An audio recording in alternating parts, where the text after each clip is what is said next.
Lovely day for differential geometry. I'll write my next dissertation in your honor.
Hey, Commander.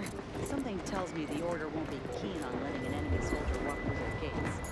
Reckon I ought to step away?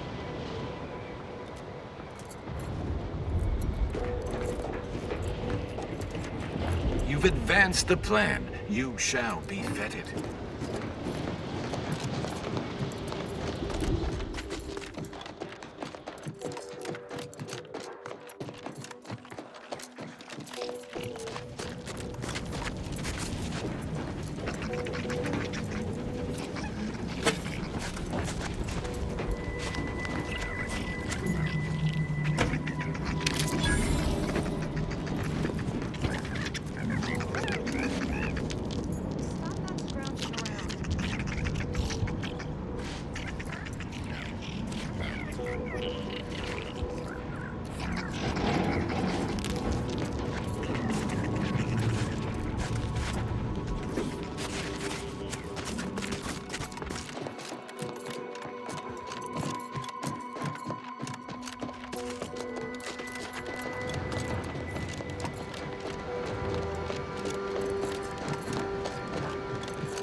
Personalized order prediction yet. I'll admit to a bit of trepidation in regards to opening. Whatever your honorarium, it is well deserved. Honestly, the ones you get in the field are like...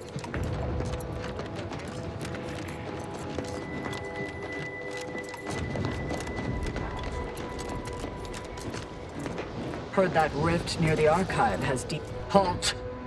The Oracle Laureate sent ahead to expect someone matching your description. However, he said nothing about admitting questionable... allies. Cultist. Agitators are not permitted inside Laplace's garden. Your companion will have to wait outside. How'd you like to find your insides waiting outside? I find that an improbable outcome were we to engage in violent conflict. Laureate Beckett did impress the importance of not delaying you. Very well. Impressed as I am that worked. I ain't sure about this. Being vastly outnumbered by the enemy ain't a corner I like to be back. Just want you to know your efforts are seen and appreciated.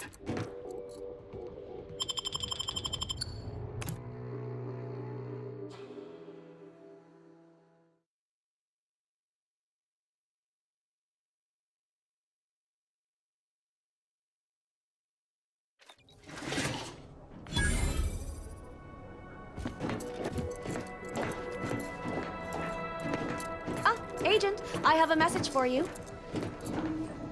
Oh, I was not expecting you to be in the company of a cultist. A cultist and her extremely sharp knife. Shall I introduce you? No, that won't be necessary. Where was I? Oh, yes, I remember now. On behalf of the Order of the Ascendant and her impermeable wisdom, the presiding bishop Ruth Bassar, welcome to Laplace's garden. The presiding bishop is presently indisposed, but I've been instructed to direct you to the Artificer Laureate for whatever pressing matter has brought you to the garden. She's working in Belvedere Hall's secondary courtyard. Enter the large building at the top of the mesa ahead and follow the first hall on your right.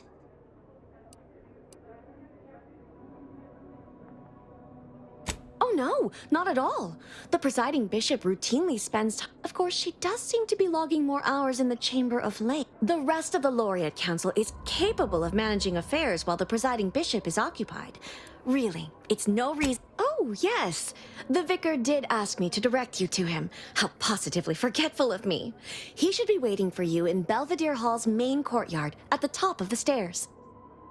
The Artificer Laureate is head of the Department of Applied Scientism, overseeing the exemplars, or craftsmen, of our order.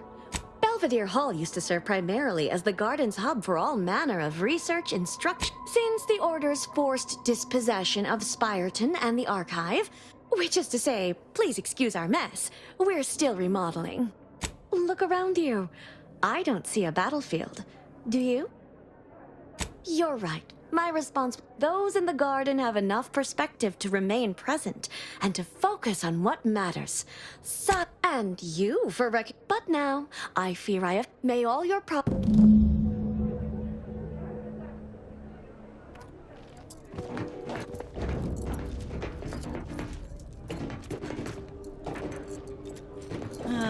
Feels real nice in here. Wouldn't mind us dragging our feet so we can enjoy the warmth a little longer. Your actions are in accordance with the plan.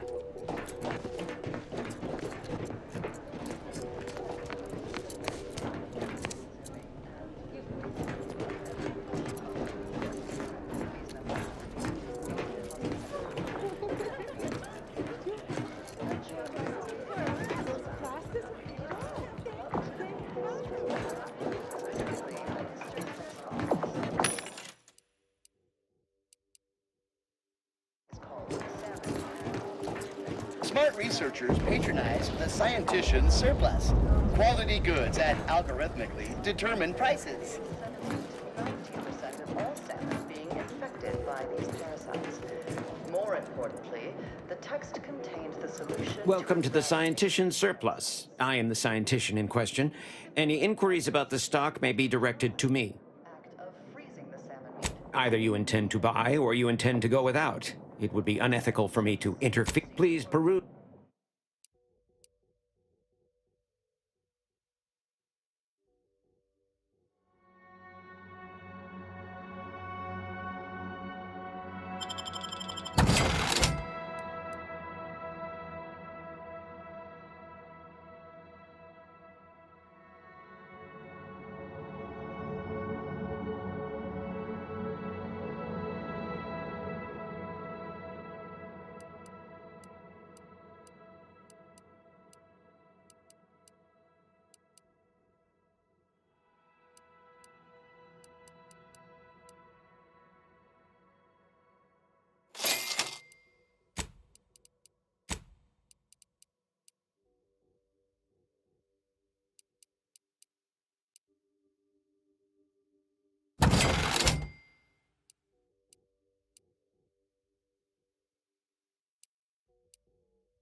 For our order's fabricated nutritional foodstuffs.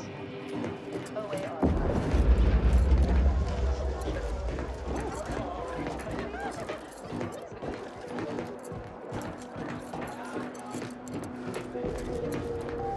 I'm cutting you off there, Charles. That's your third conviction today. People will start to worry. Welcome to the CAF integration point. Will it be caffeine or convictions today? Convictions are statements which promote personal and professional confidence and well-being. Interested? Before I can administer your conviction, I need to ask you a question. In what area of your life do you feel you need the most improvement? Personal or professional?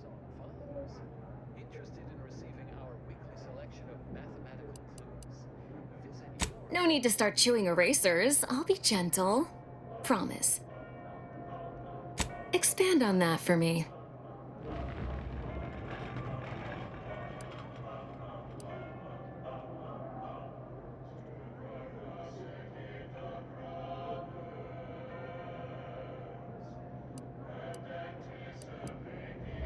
One day soon, you will evolve beyond an inappropriate attachment to material possessions, and at last be free to acquire that which most eludes you.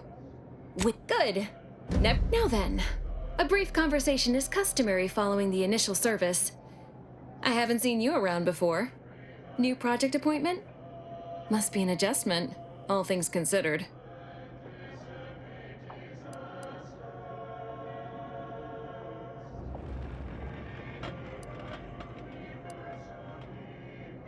I see.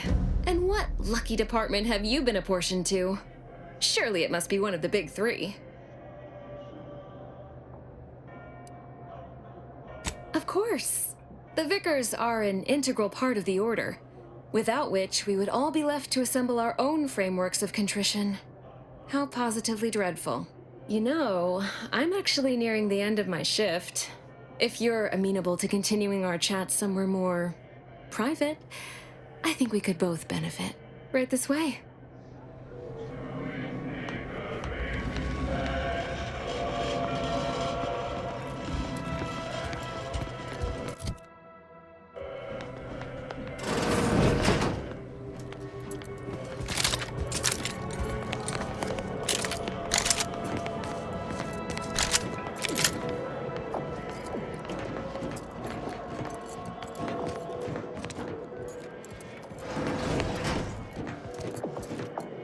You must be curious why I asked for such a discreet rendezvous. Allow me to whet your appetite for intrigue a little further, shall I? I have adequate reason to believe the Order is conducting a mass experiment on the population of Laplace's garden. You might put down your proverbial hand once you hear the specifics.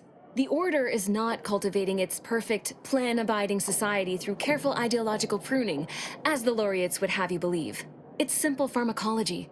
Put bluntly, they're regulating the emotions of everyone in Laplace's garden through drugs in the water supply.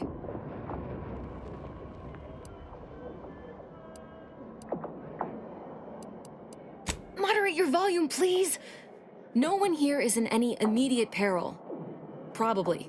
The Order claims the subjects here supposedly consented to participate, but it was begun prior to the schism with the Protectorate, so who's to say? Regardless, if the Order has made some kind of pharmaceutical breakthrough, imagine how useful it might be to certain parties to know about it in advance. I represent a group of information traders who would pay well to get their hands on a sample of this drug. Interested? So you've heard of us. Good. That makes this easier. My primary task has been to watch the Order, but I'm confident my superiors would agree. Physical proof is of far greater value than mere rumor. Nothing nefarious, if that's the needle in your conscience. We only mean to— I know that must read as terribly vague to you, but I'm not at liberty to provide more detail than that. All you need to do is enter water reconditioning and collect a sample of the drug. I believe they call it perspective. Watch the guards patrol before making your way into the facility. If worst comes to worst, I wager Laureate Beckett also has a keycard on him, but that might be tricky to lift. Lately, he's been sitting near the fountains, performing his silly little breathing exercises. If he's not there, then he's likely in conference with the presiding bishop. Whatever you do, be discreet. I can't have any laureates asking questions about me. Understood? It's too diluted by the time it enters circulation.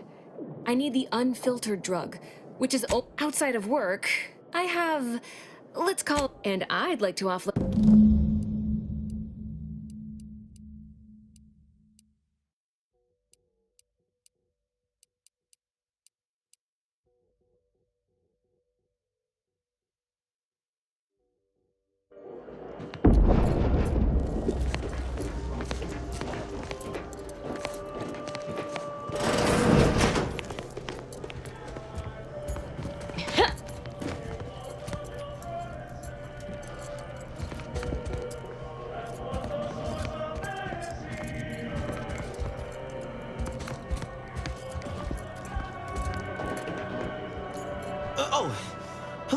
welcome to Caff Integration Point. I'm Junior Caffeine Celebrant Runch. Oh, she's a real top-of-class type. Smart, but also patient. I struggle sometimes with my advanced course. I'm just glad she doesn't mind teaching the same Anyway, I'd hate to waste any more of your free study period with my idle thoughts. Anything else? Certainly. Here you are. Please imbibe responsibly. Oh, is this another census? Were my previous answers not sufficient?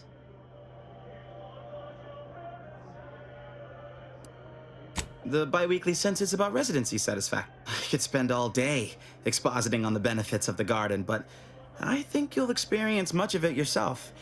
If you're permitted to stay, of course.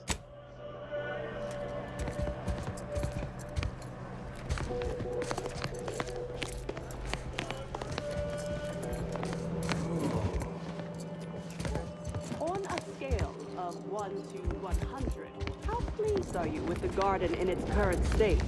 Please, try to capture your exact satisfaction to the nearest 10th integer.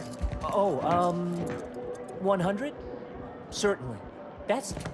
Lovely day for differential geometry.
If you need to discharge any sputum, I ask you kindly aim such accretions away from my general direction.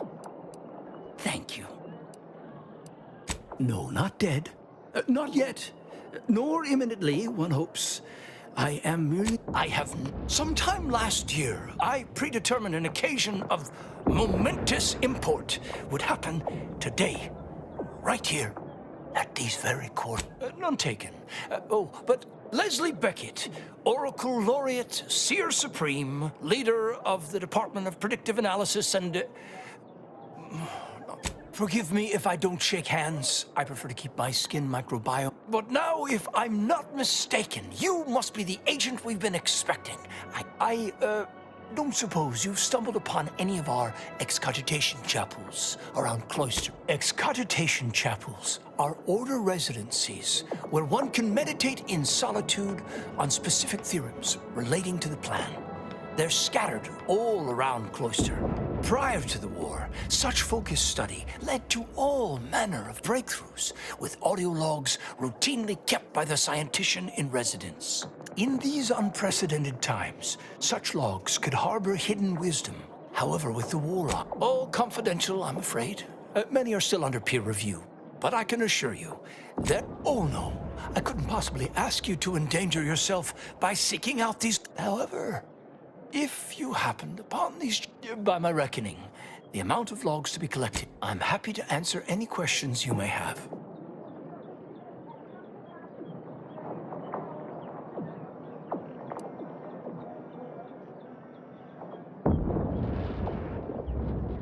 How do you know about that? I mean, that is quite the allegation. I deny it effusively.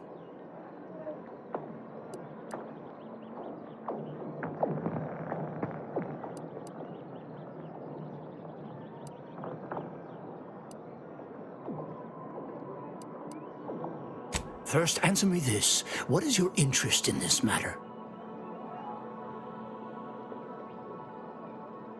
As much as I relish the idea of entrusting a stranger with... Perhaps if you were to help me out with recovering those logs I asked for, I could... If there's nothing else, I would like to return to...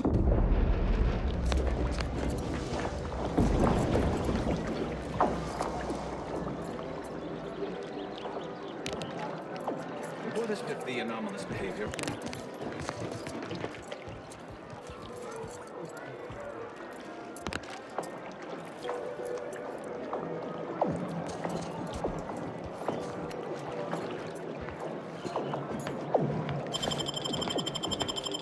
Hands where I can see them. Internal records classify you, a figure of ill repute, and with a significant backlog of fines. On behalf of all aggrieved parties, the Order demands immediate restitution. That certainly remains possible, and I shall see all records.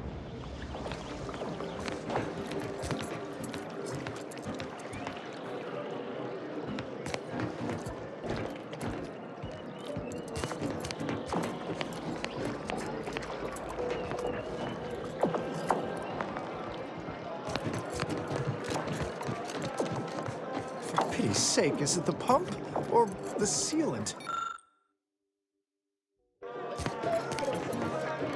Industrial science is mostly theory, they said. Now the fountain's broken and I can't...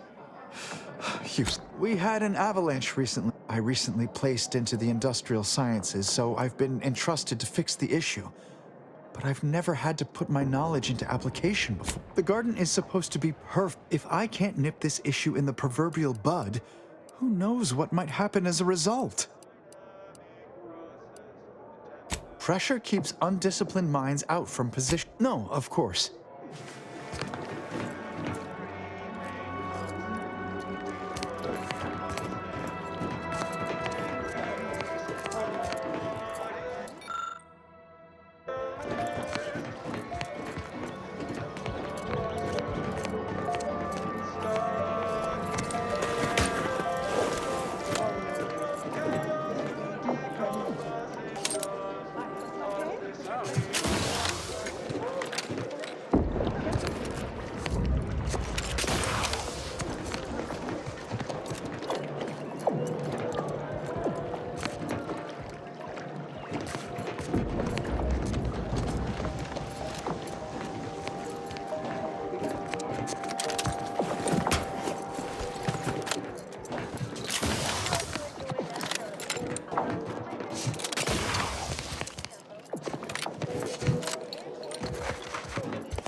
Agent, over here. Ah, there you are. I was informed by Gertie you've agreed to help us reconvene negotiations. Just think of all we... Remember, seek out ways to help both sides. Engender trust. Gertie and I will let you know when it's time to move forward. In the meantime, I might recommend you work on honing your oratory skills. Our presiding bishop and Auntie Cleo can...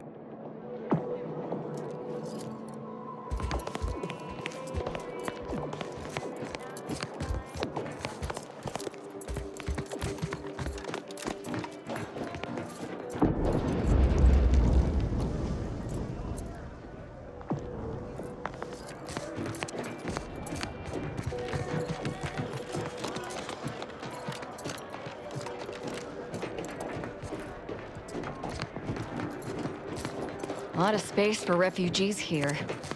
Guess the Order is more concerned with the idea of helping people than actually doing anything about it.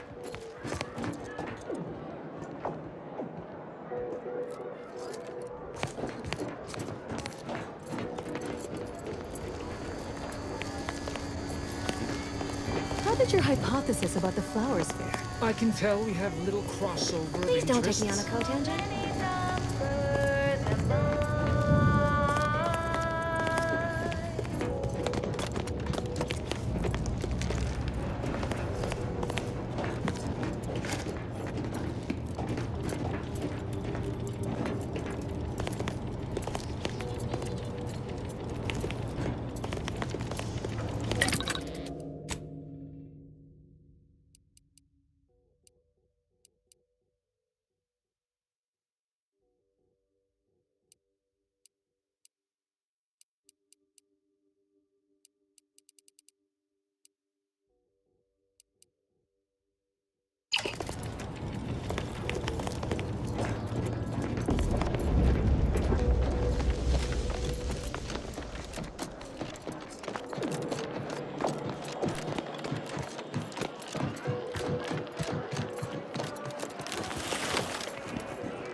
become the center of attention.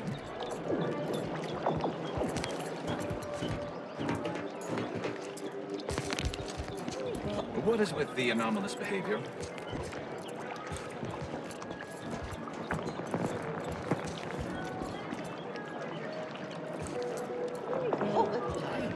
Aren't you the eccentric sort?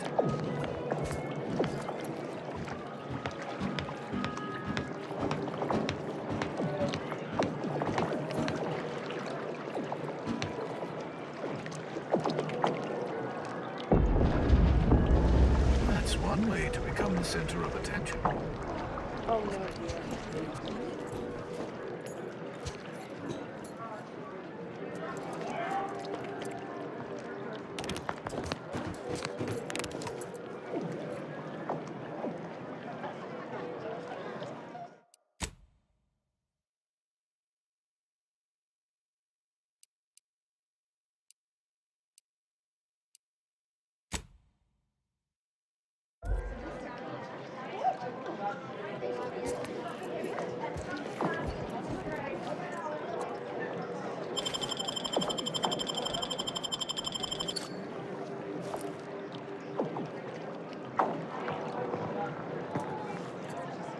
What is with the anomalous behavior?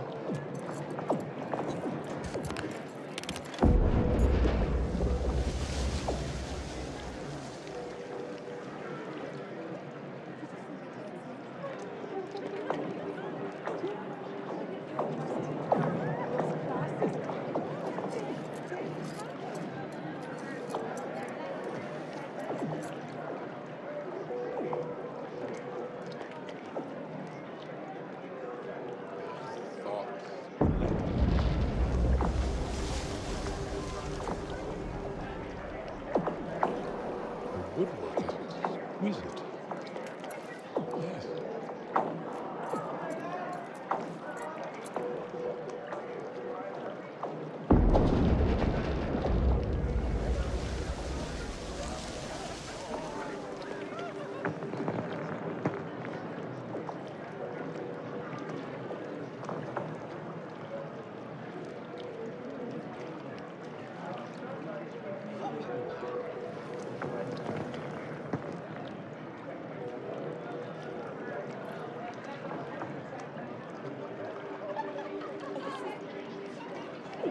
That's one way to become the center of attention.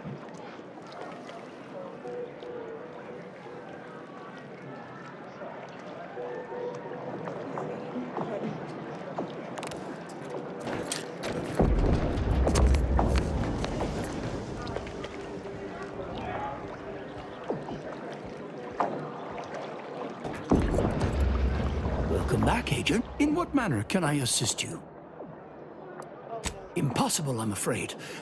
If you're determined, I recommend consulting with the presiding bishop on the matter.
You. I don't know who you are. But if you thought it wise, I have not the slightest theory as to how you bypassed our guards. But if it was through violence, this differing perspective, there is a cultist-centric issue the Order needs resolved. I suspect you are capable. If these cultists are suffering the same affliction of being traitorous curs as the others seem to be, then I look forward to killing them.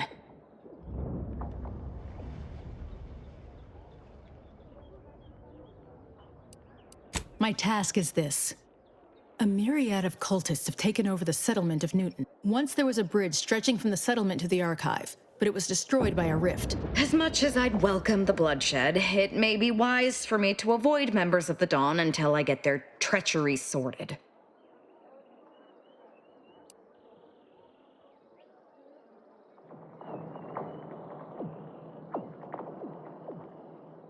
I'll withhold my appreciation until this task is complete.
Use caution as you progress.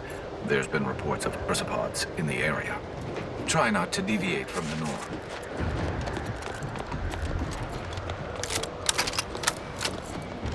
Brass raring to go. Premeditating violence.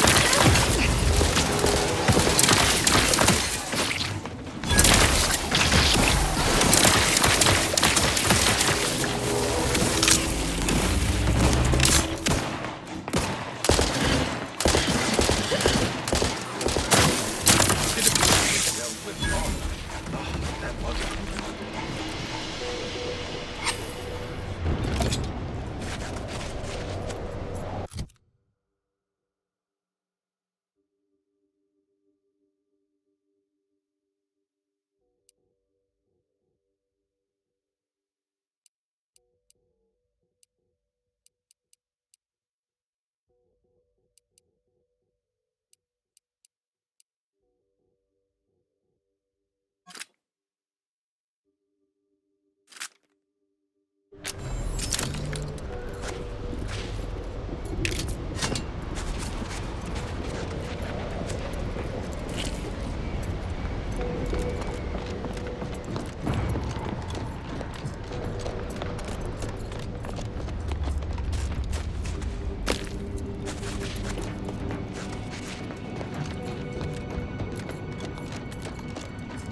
assess your pain on a variable scale of 1 to 100. 1 being entirely pain-free, and 100 being the worst pain you can imagine. There is far too much variability in that scale. The amount You of okay? pain I can imagine is Off by hardly an objective measure of the maximum amount of pain I could actually feel. I have nothing to say, unless you want to discuss the inverse of the Planck function, in which case I'll talk your ear off.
Have an intellectually stimulating day.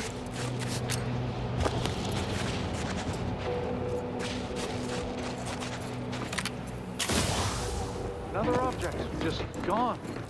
Nothing. Excuse me, I don't think you have the authoriz... Do your own It's fine, but don't research. get too close. You won't survive direct contact with the... Fascinating. It seems gravity doesn't apply. Salutations. We've been doing our utmost to find ways to... I suppose it's too much to hope for, but would you, perchance, happen... Wait. Actually, this isn't some jest. You'll have to forgive me for not taking your assertion.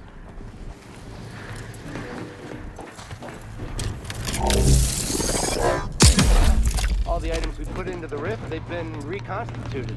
But in a state far different from their original configuration. Fascinating.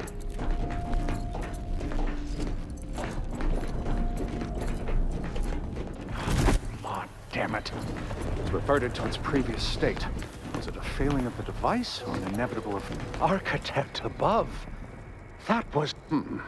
From observing how the device... It seems to be using some kind of energy burst generated by a magnetic field to re-deregulate the structure of the field around the rift. Truly an astounding piece of technology. That's quite ingenious. The rifts are unlike any other... Would you consider allowing me the opportunity to open the casing and Thank you for the demonstration. It was most enlightening. It seems rifts do not fit cleanly.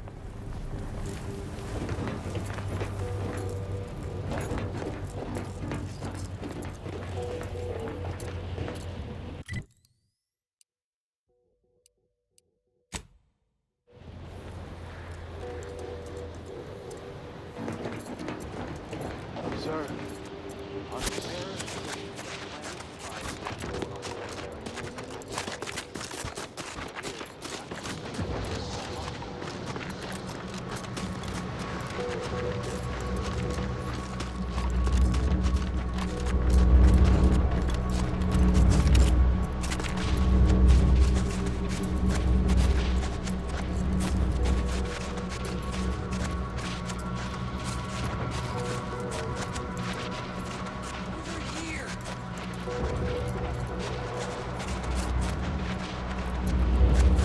You. I don't know you. but you, I do. It's good to see you, Asa. What is wrong with you? Void. No, let's just say I'm well lubricated. You tried the new Prestige gin? It helps when you have to do something you really don't want to do.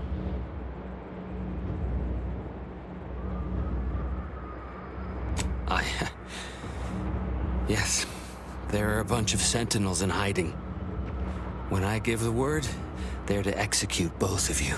Not before I mentally refresh your brain pan with my knife.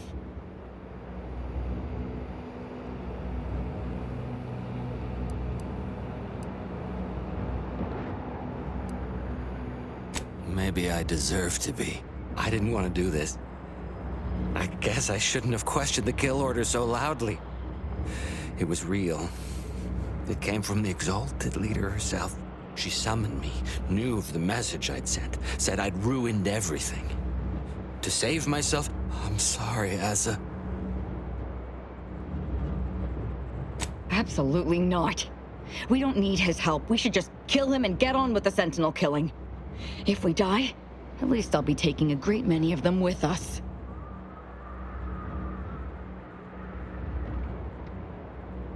You make a compelling argument. No need to waste our time killing yet more faceless cogs in the Protectorate machine. As fun as that may be. But you're basically just asking me whether I'd like to be killed by you or the Sentinels.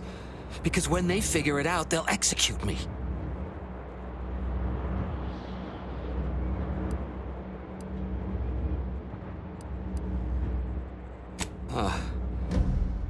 That gin must have muddled my gray matter more than I thought. I'd have sworn there was no way out of this, but what you're saying makes a lot of sense. Thank you. And thank you, Asa. I thought I was dead. What an idiot.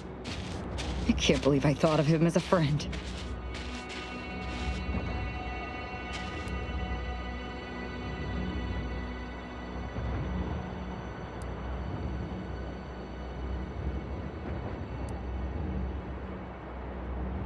I can't believe she betrayed us. And the whole of the Dawn to save her own life.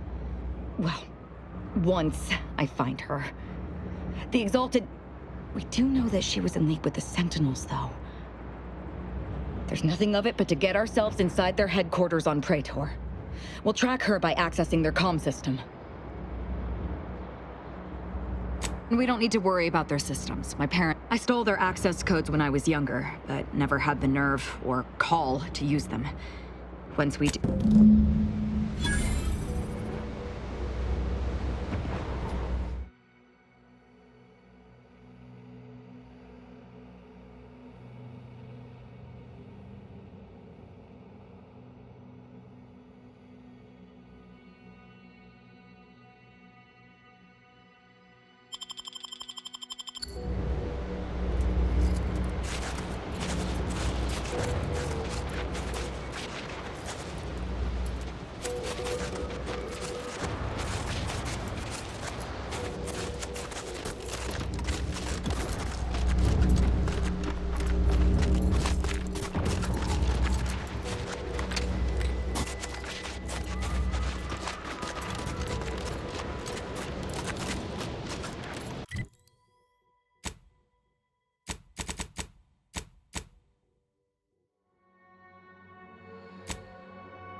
Captain. I fear I have a confession to make. I have found being present on Cloister underwhelming. Reed, What part about the situation is underwhelming?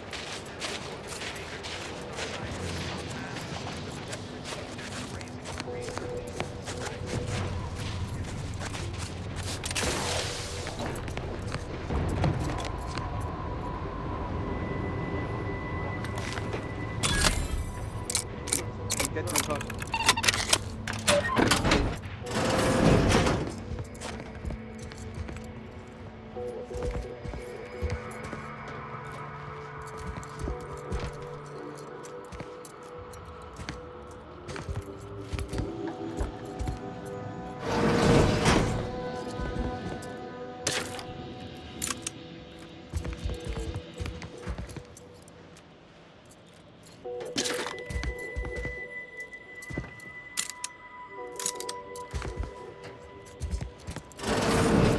All quiet? Silent. It's cold like dead. Those particular loudspeakers playing all night remind me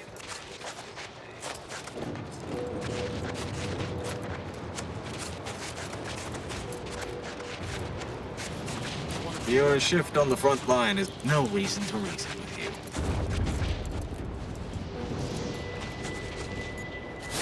I can't go back out there. I feel like I'm going to succumb to panic. All of you, I have too much on my mind for idle numerical chit-chat. You have a very non-scholarly look about you.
Washington.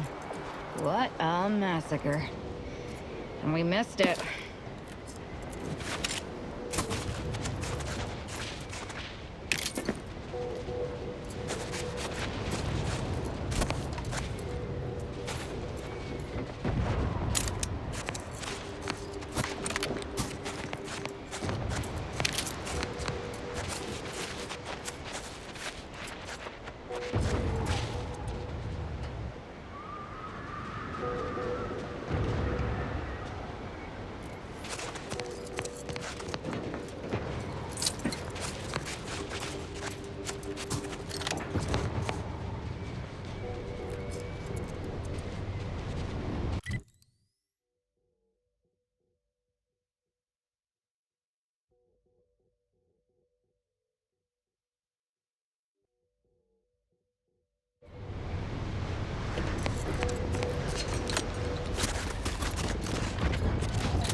Let us reconvene.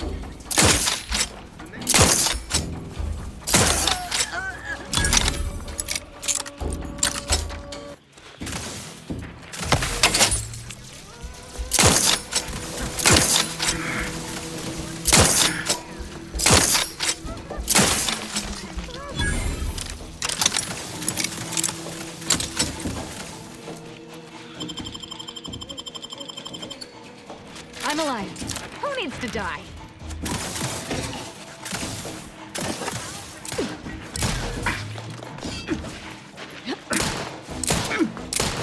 I will restore my life to avenge my death.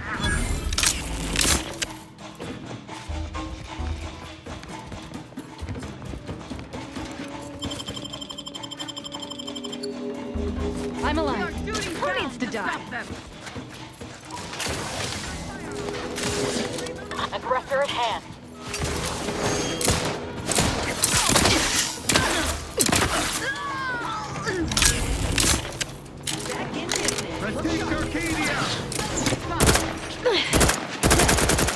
Unfriendly company. They're gone. Sector's been fully cleaned out, Commander.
Uh-oh! Commander's almost dead!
Protectorate got this locked up tight.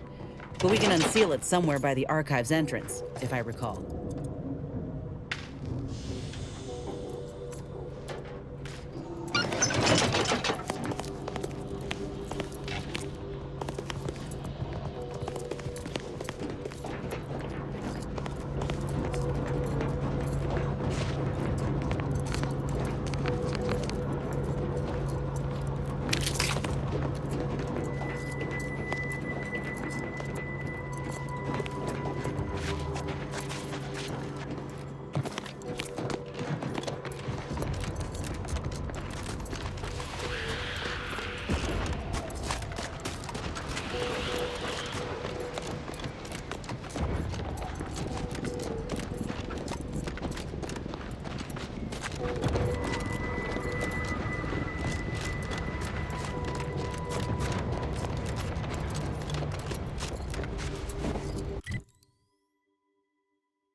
Back in business.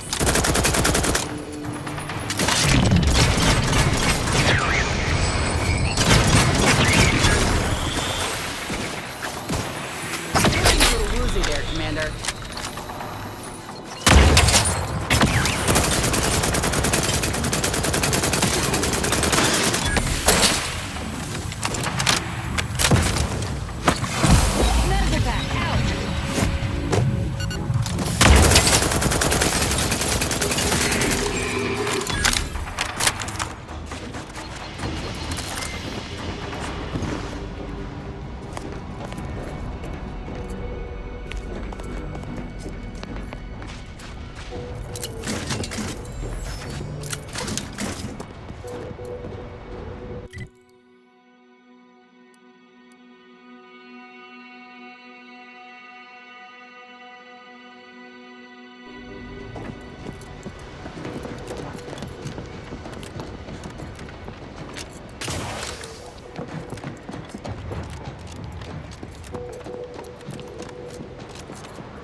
rift should cause us no problems now that we've acquired the modulator.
Commander, glorious dawn up ahead.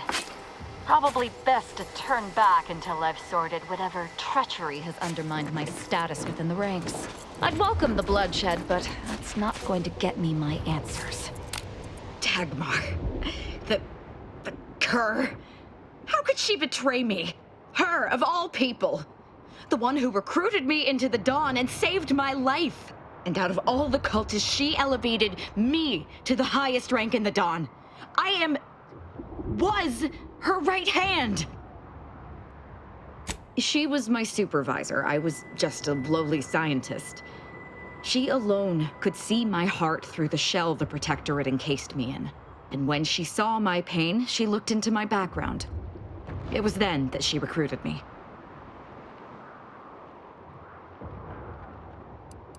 And why is that so difficult to believe?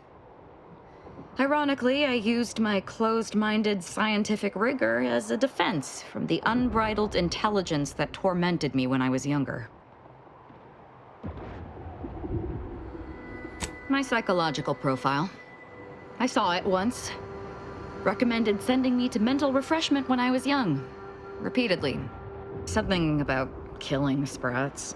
But my parents were... The paranoia the Protectorate creates in its subjects. They were terrified that my behavior would lead people to start looking at them askance. You remember I told you they were vigilant? They could have helped me in numerous ways. Ways lesser subjects' parents couldn't. But they did. My existence was always bleak, joyless, without purpose. She gave me a life. A family. Or so I thought. Thank you. But Dagmar has shown me I can't depend on anyone. I have to let my beliefs guide me now. It's hard to explain, but outside of the lab, thinking only I depend, and I won't. What? There's something you wanted to converse on? Simply that, as much as I'd welcome the bloodshed, She's got a point. Unless you're keen on complicating Newton's matters further, might be best to have her babysit the incognito for a while. Though I'd also point out that if I can resolve my problems with the Glorious Dawn, then I may be more effective in Newton. Whether that be through diplomacy or killing. Excellent.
friend, I anticipated simple maintenance.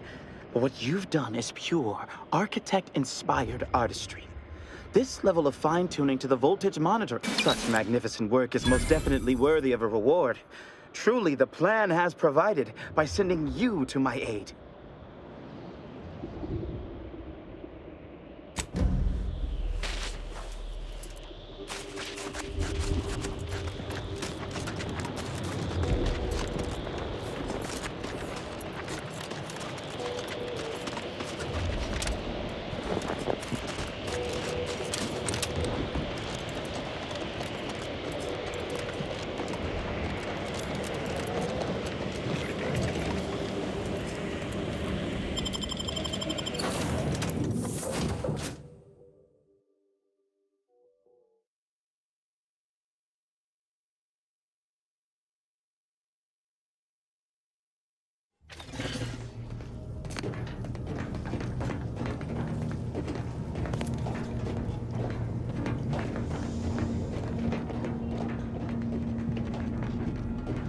Commander, I have news. His message was suitably vague. I suspect he fears the Consul's eyes scanning his message, but I believe it to refer to the Arbiter training facility located on Paradise Island. Parts of the location can only be accessed by Arbiters. He likely did so to avoid the Consul's spies. There's a certain hominess to it, inasmuch as we have any particular home. Bringing our findings to Virgil will hopefully allow us to deduce something from all that we found. I only hope it dispels some of the muddiness we've encountered so far. Further complications would be most disagreeable.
Dagmar didn't betray us to the Sentinels. She is a Sentinel, with a fucking office here in Central Control. It's enough to make one take leave of their sanity. I reckon that ship's already sailed off into another. I'm just going to pretend. Fortunately, there's an easy solution to Dagmar's betrayal. One which involves removing her head from her body. Or maybe we should start with the disemboweling? So many. Well, well, as a Helia Leitinger, I suppose I shouldn't be surprised you've made it this far. In addition, though still somehow too thoroughly deluded to apprehend the truth. But then again, you never really wanted to, did you?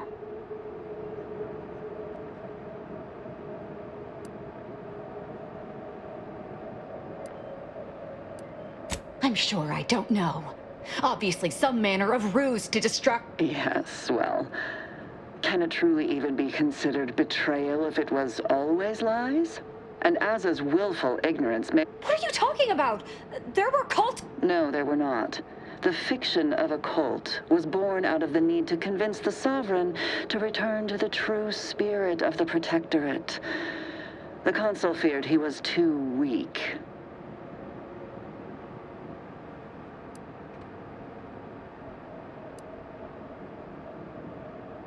I see that Azza isn't the only willfully ignorant person here. Society needs to be controlled for the greater good, by any means necessary. Anyone with a lick of sense would prefer our way. The only folk who jump at the chance to shackle others are the ones who are free from that same— Dagmar, all this— And there it is. I almost felt sorry for you. Oh, well, such is life. But— No, that's too quick. What about— No, not painful enough. Yes, that's it. I just need to find a piece of heat-conducting metal and something to peel the skin effectively. I did that a long time ago. Did you somehow not realize this?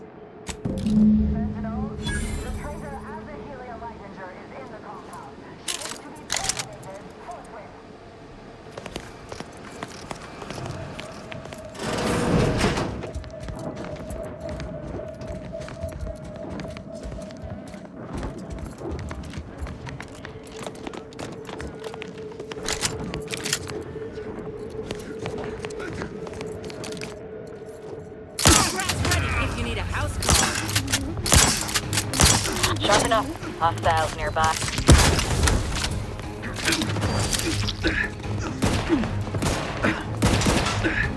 As a Helia Leitinger is still at large, all guards ready for the Protectorate and get the right position at once.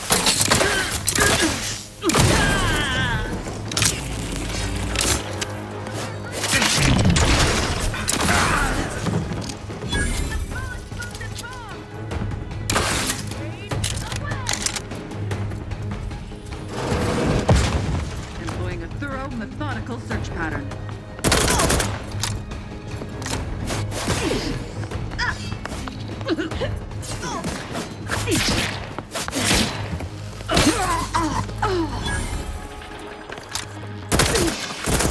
Seeking cover! Give care to your—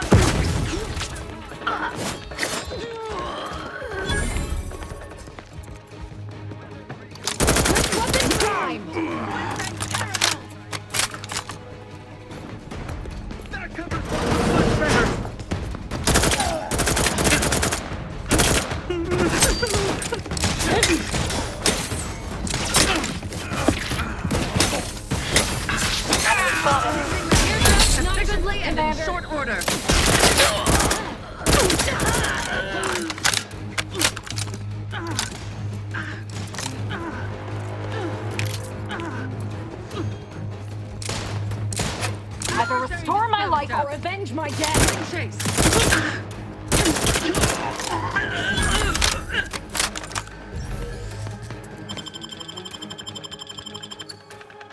I'm alive. Who needs to die?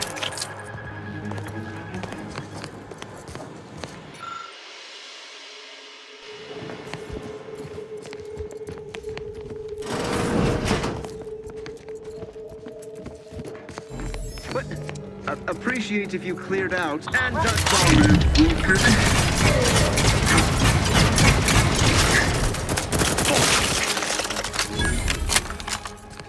My aftermarket parts are prime.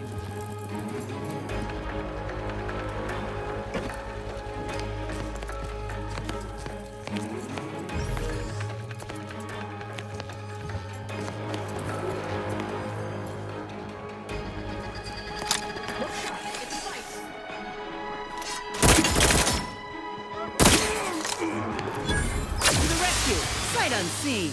Happy to help, discreetly.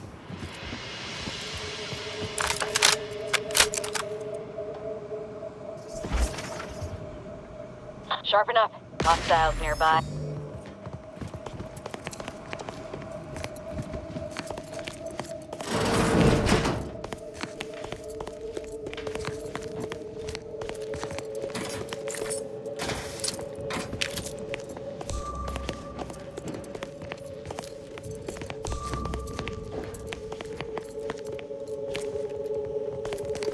just what are they up to?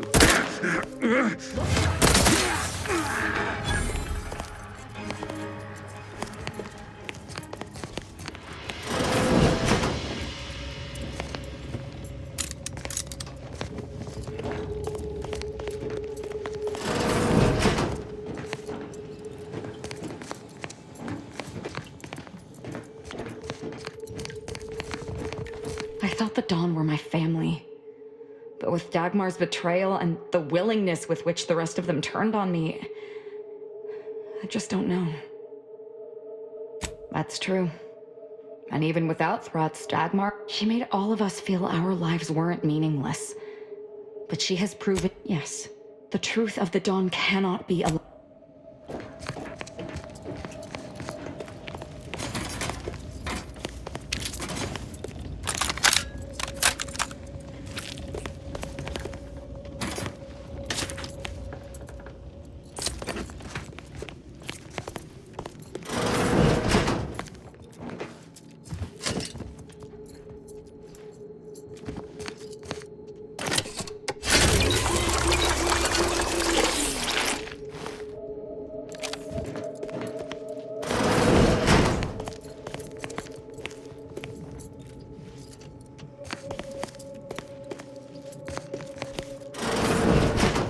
Enemy operative!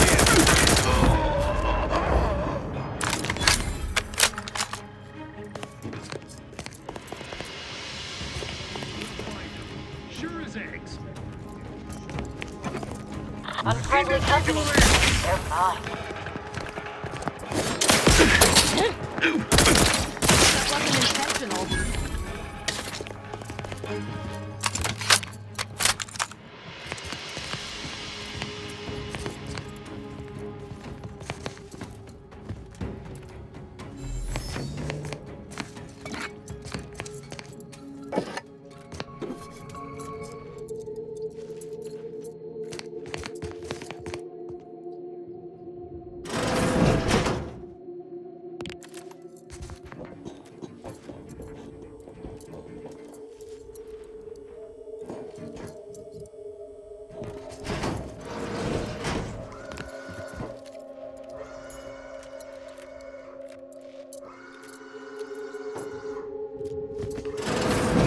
Huh? You're still alive! Now, let's not be too hasty here. You seem a rational person. There must be something we can do to resolve this peacefully. Please don't let Azza get her hands on me. Why are you talking to them, Dagmar? I'm the one you must answer to.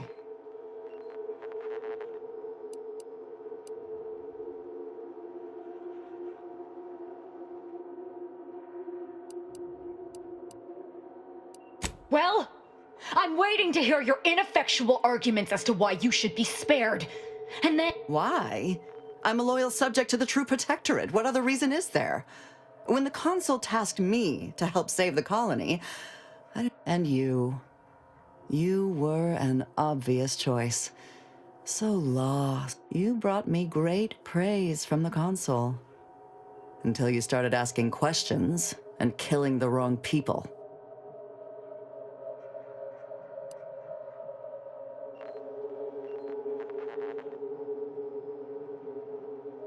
The Consul feared that the Sovereign wasn't up to the task he inherited. He actually believed the subjects no longer needed such a firm guiding hand. So the Consul set to creating a challenge for the Sovereign to rise to make manifest the hidden dangers he refused to see. It began with labeling political subversives members of a fictitious cult. When that didn't work, the Consul enlisted me to make the Glorious Dawn a reality. Which wrong people didn't she kill? We were supposed to work through intimidation and a perceived threat to our system. Sure, maybe kill some subjects, those that could possibly become threats to the Protectorate, but not the dozens she slaughtered. For Matriarch's sake, she was killing vigilance. And then she started asking questions that would have led to her discovering the truth. She had to die before the Consul decided to cut the link between Aza, him, and the Dawn. Me. Enough of this blathering on.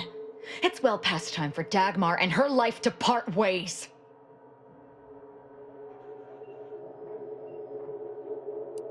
Trouble ahead.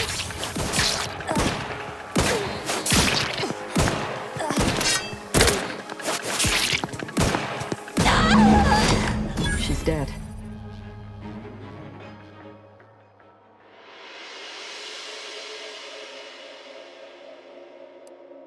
Not quite. She should have suffered more for what she did. You know, for a moment there, I was questioning everything, but it quickly became obvious she was just lying to save herself. You're so naive. But don't feel bad. It took me until now to see through her subterfuge. No. The Glorious Dawn was always true. She was just using it for her own debased ends. Now that Dagmar is dead, I'll be leading the Dawn into the glorious future.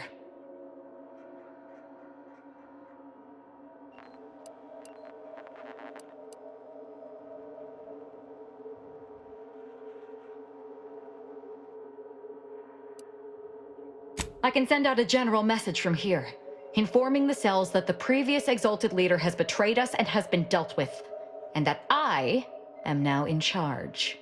I suspect some will simply jump into the closest rift. And to be perfectly candid, I'm hoping there are more than a few that refuse to acknowledge their new leader. Enough to keep my knife skills up, at least.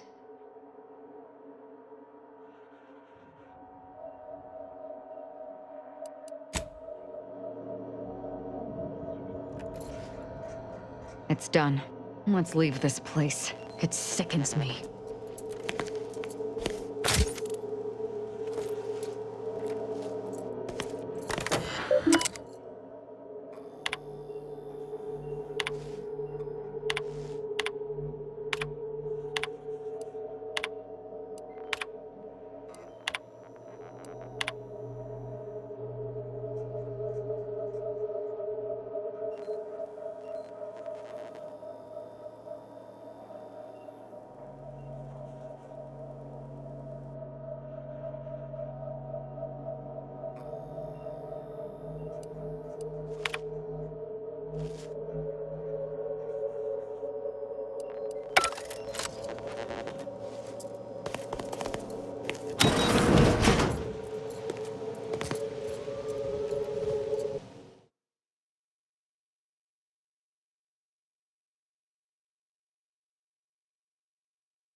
What's this? The things I'm about to do!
The mental refreshment process increases tractability, stifles... The truth!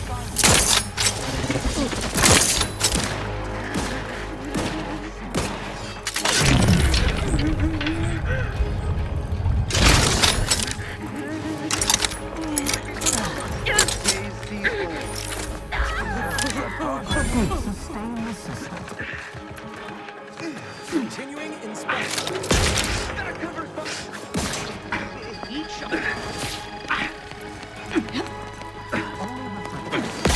Back in business.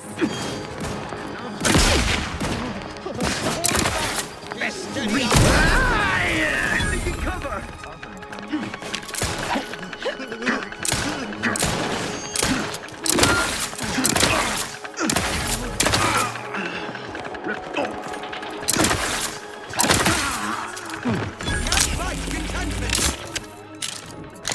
I'm alive. Who needs to die?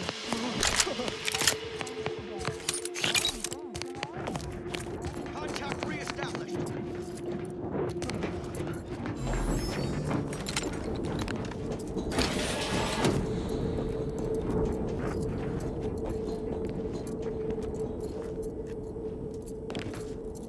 Plan.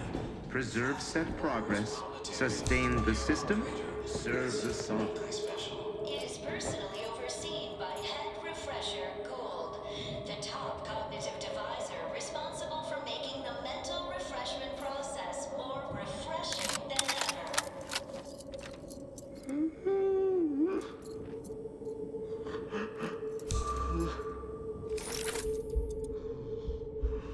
Our enemies envy our prosperity.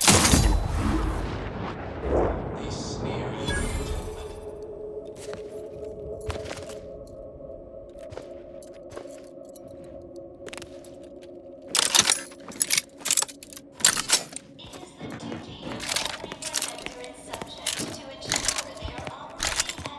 Efficiency at all times.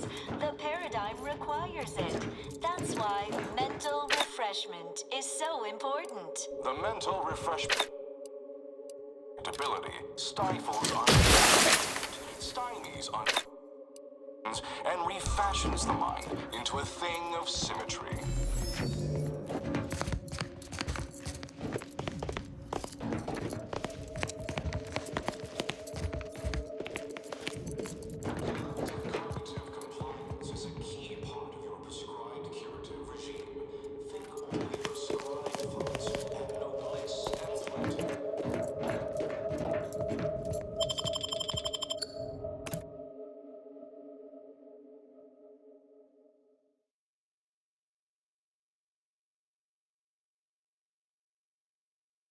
Is a fellow subject lacking the appropriate zeal for their assigned work?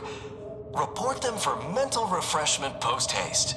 It's not just a good idea, it's the law.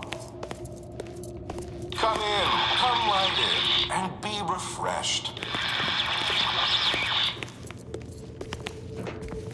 It is the duty of every Protectorate subject to ensure they are operating at peak efficiency at all times. The paradigm requires it. That's why mental refreshment is so important. Process increases tractability, stifles undue entertainment, stymies untoward nations, and refashions the mind into a thing of symmetry.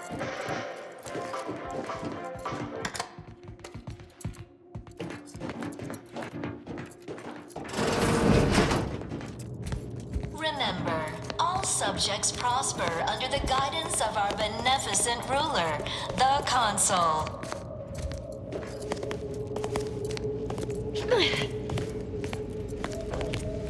Are you ready to realign with the paradigm?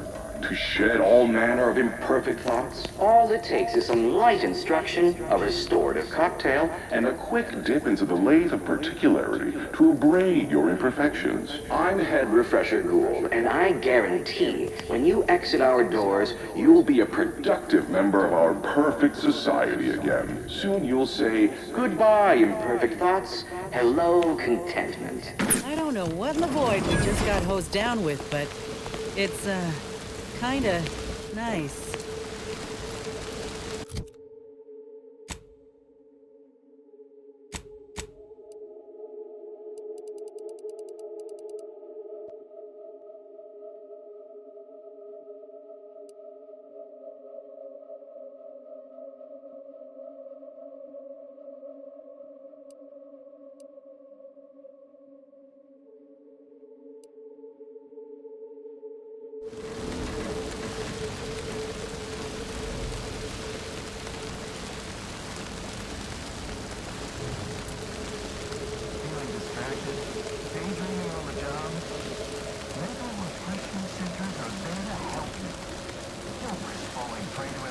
thoughts?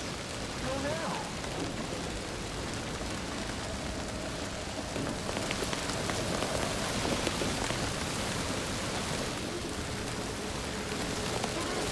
Greetings, subject, or should I say refreshed to be. Welcome to the Wellnetarium. You're not on my schedule. A walk-in then. Wonderful. Once... And then our heads will be as empty as yours. Oh, you appear to have questions. A telltale sign of needing refreshment. Why, of course.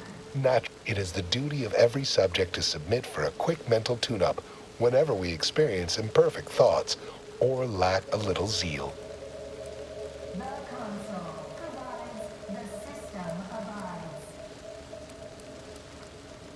Our intake evaluation automech here simply needs to have a baseline understanding of your character and background. Will assist our facilitators in determining the ideal regimen necessary to abrade any. Head Refresher Gould said, I've undergone the procedure myself. Placid Waters Wellnetarium is the primary mental refreshment facility on Praetor. Right as rain, neighbor. Right as rain. Simply step over to my automechanical colleague to my left, / your right, and it will...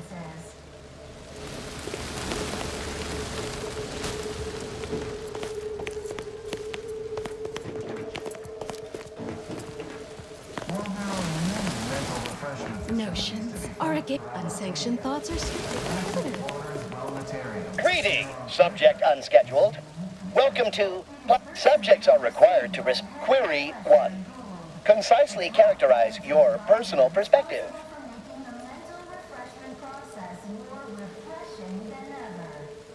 Incorrect.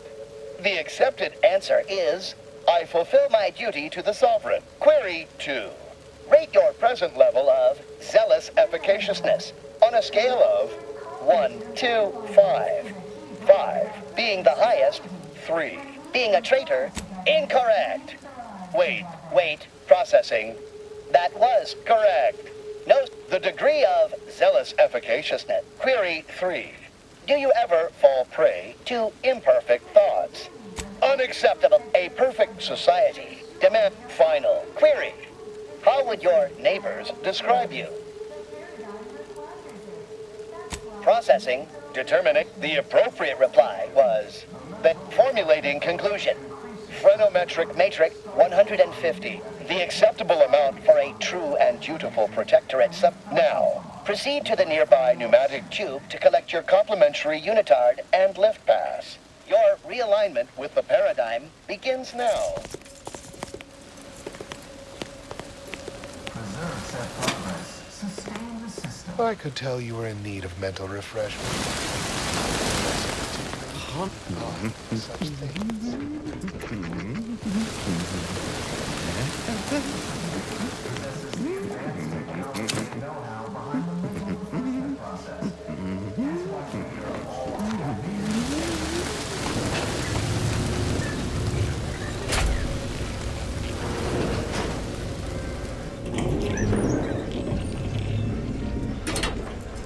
Try to blend in. Act like a neutered, brain-dead lunatic. Just be yourself. I'm realigned with the paradigm.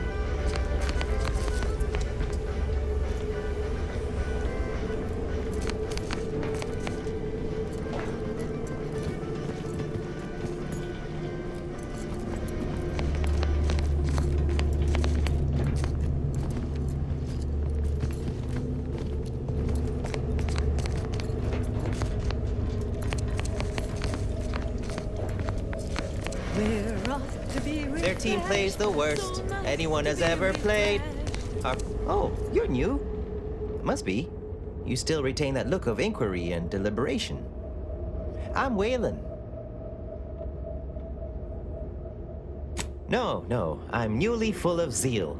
They say my phrenometric peaks are resistant to abradement, but still, they try.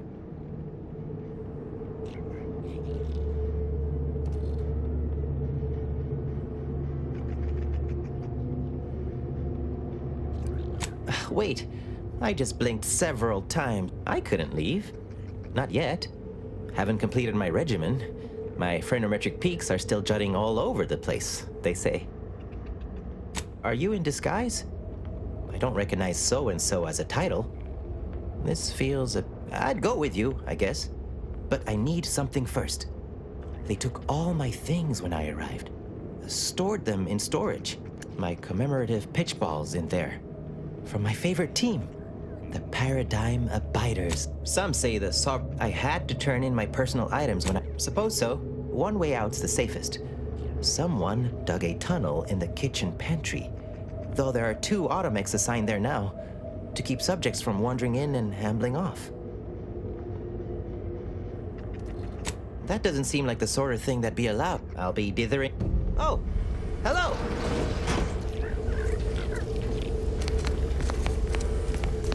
Medicament dispensement has concluded for today. Please proceed to the lecture hall to request an exception.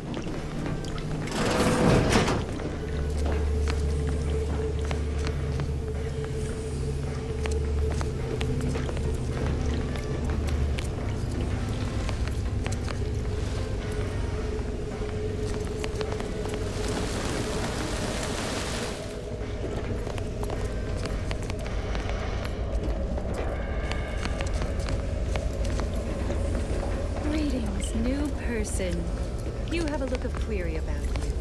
I have answers to questions and no questions to answer. Hello, my name is Abigail, and I am realigned with the Paradigm. It is the duty of... I am newly full of zeal. Pondering begets disharmony. Head Refresher Gould says his recorded that a restored only internally, I'm afraid. You should speak to Refreshment. Why, it's right outside Head Refresher Gould's office.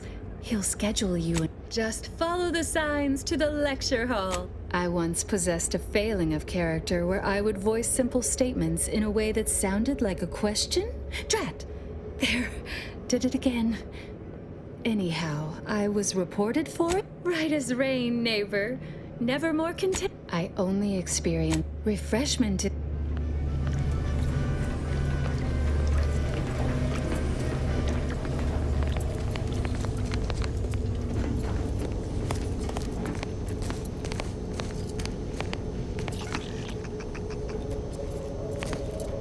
The kitchen pantry is presently off limits due to anomalous structural tampering.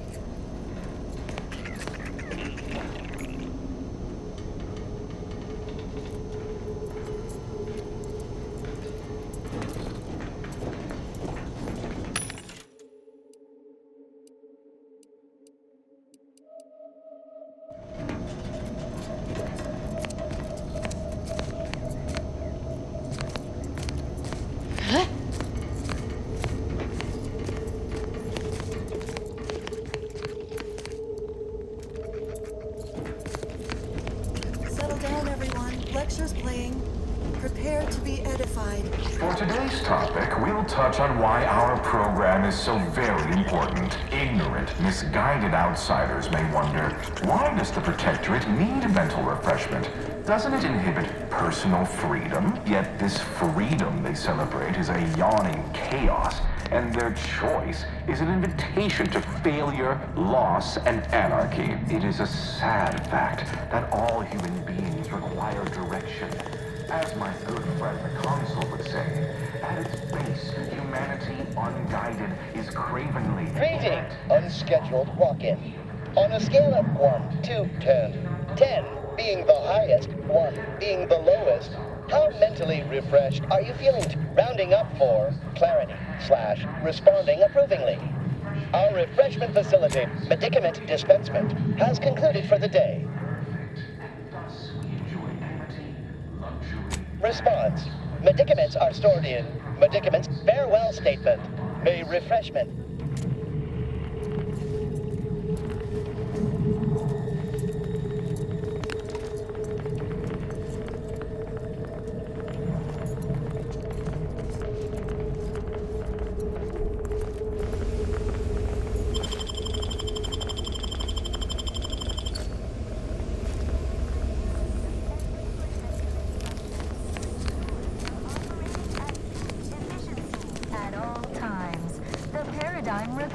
it. That's why mental refreshment is so important. The mental refreshment process increases tractability, stifles undue agitation, stymies untoward inclinations, and refashions the mind into a thing of symmetry.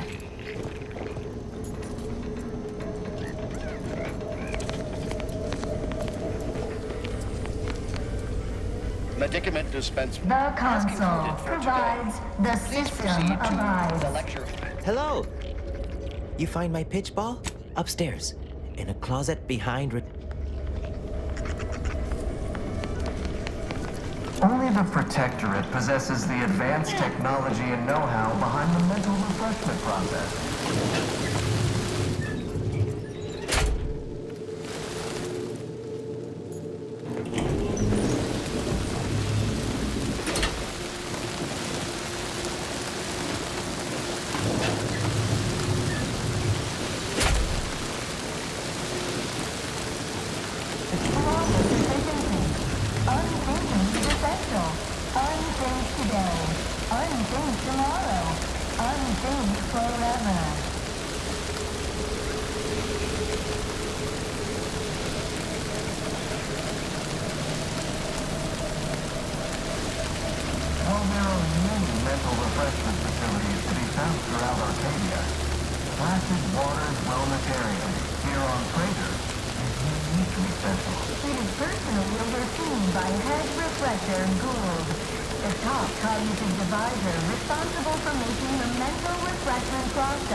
Collective cognitive compliance is a key part of our perfect society.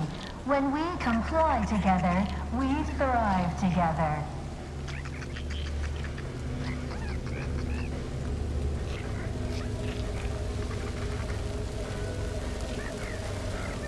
It is the duty of every protectorate subject to ensure they are operating at peak efficiency at all times.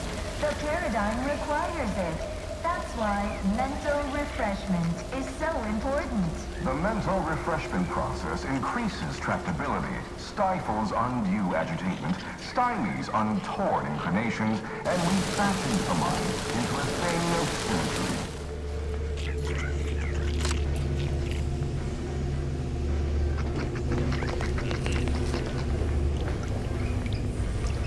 Preserve set progress. Sustain the system.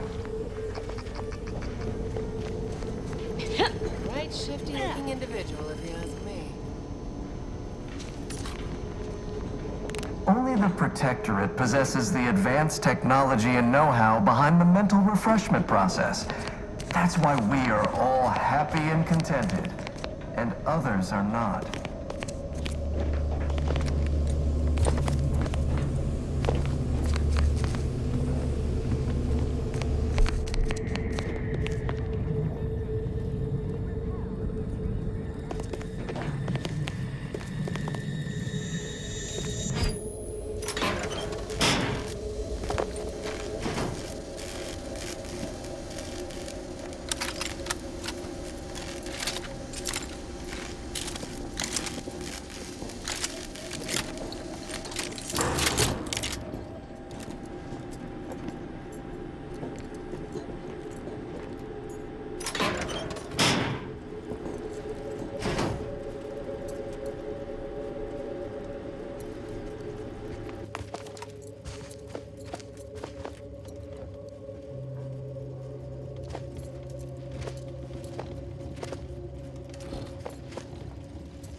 Hostile ahead. What's the play, Command?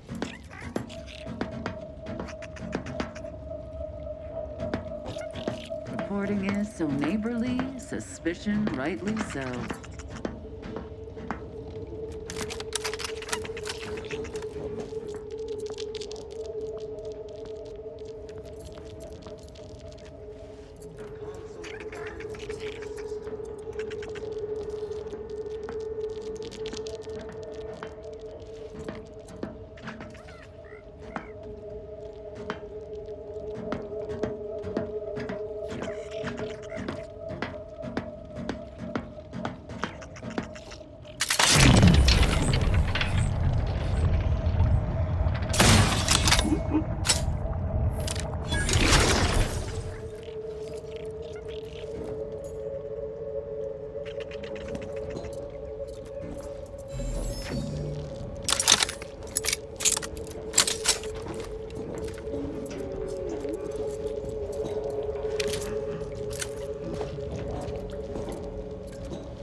Preserve set progress, sustain the system, serve the sovereign.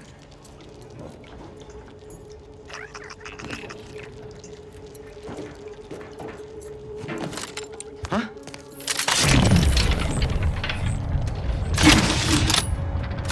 Grass ready.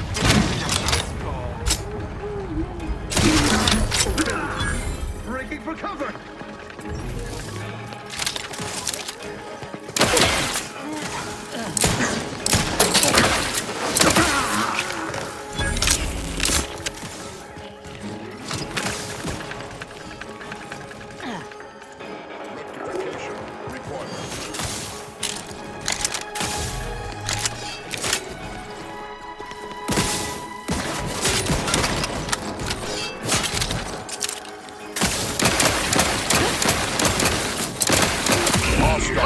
Detected.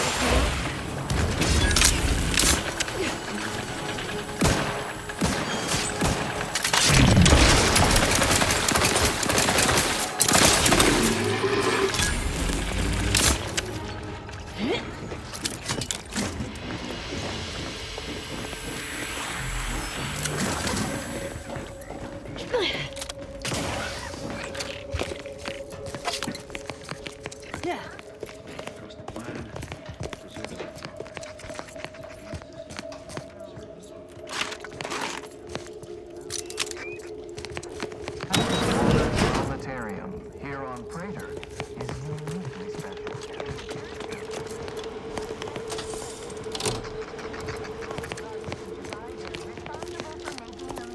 Refreshment process more refreshing than ever.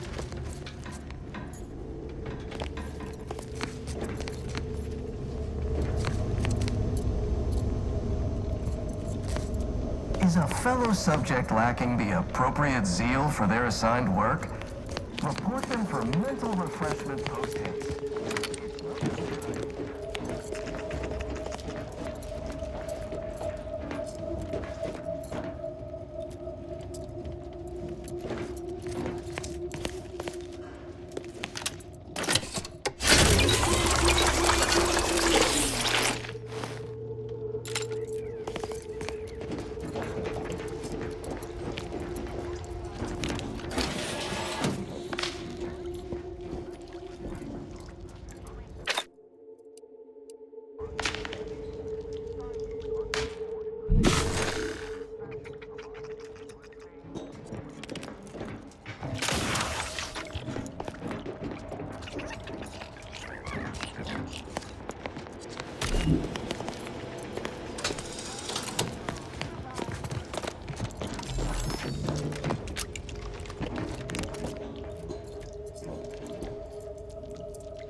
Lo and behold, a foe.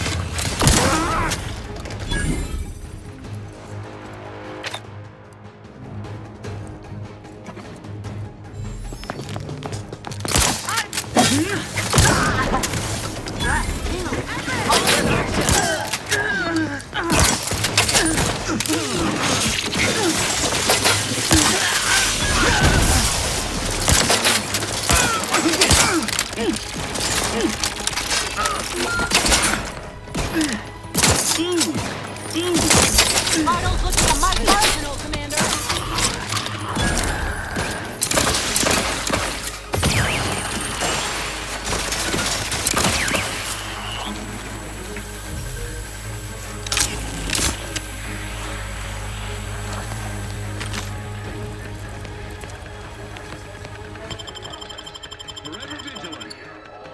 I'm alive.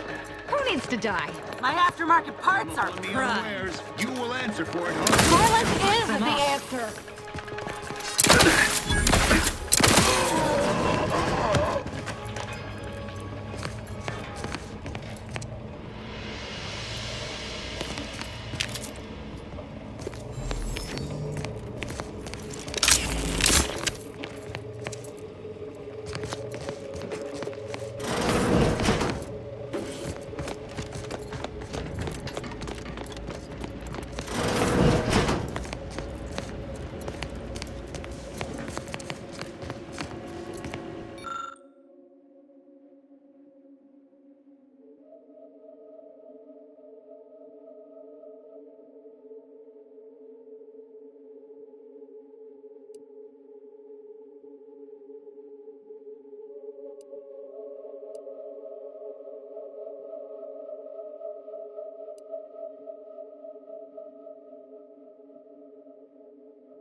Yeah?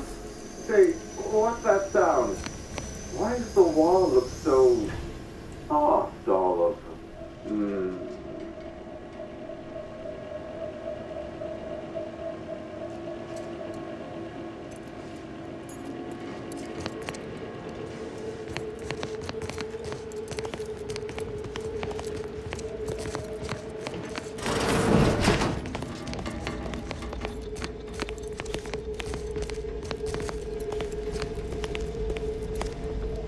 Oh, do I detect a whiff of reprioritin gas?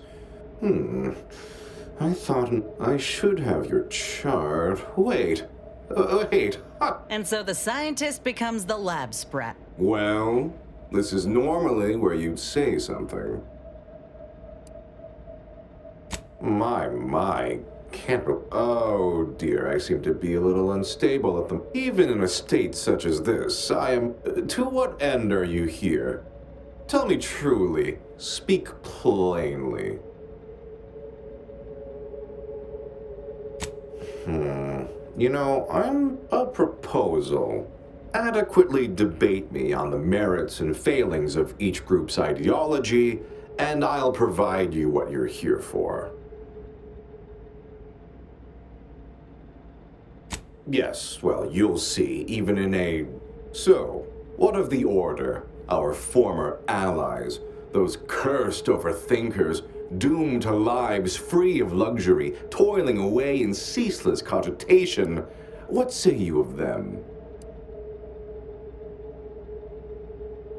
What I may find personally satisfying, though your point, while great, what say you about Auntie's choice, then? Tell me, is there any value in the vapid emptiness of those corporate consumerists? That actually sounds to have some slight merit when you put it that way.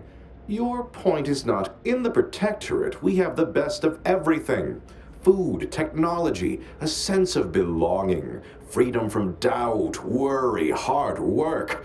No, the others simply cannot compare.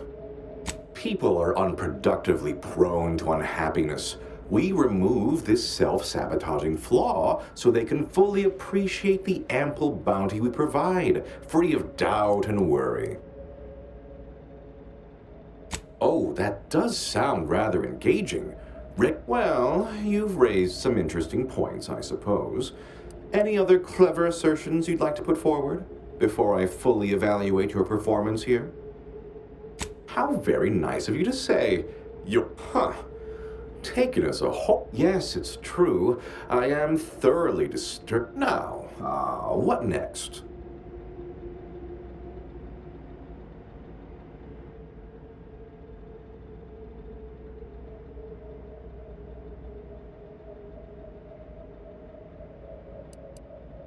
Oh dear, I don't know the technical specification. Now, if you'll excuse, what an edifying confabulation. Feel free to scavenge around. It's not as if anything you find here will be any use to your masters.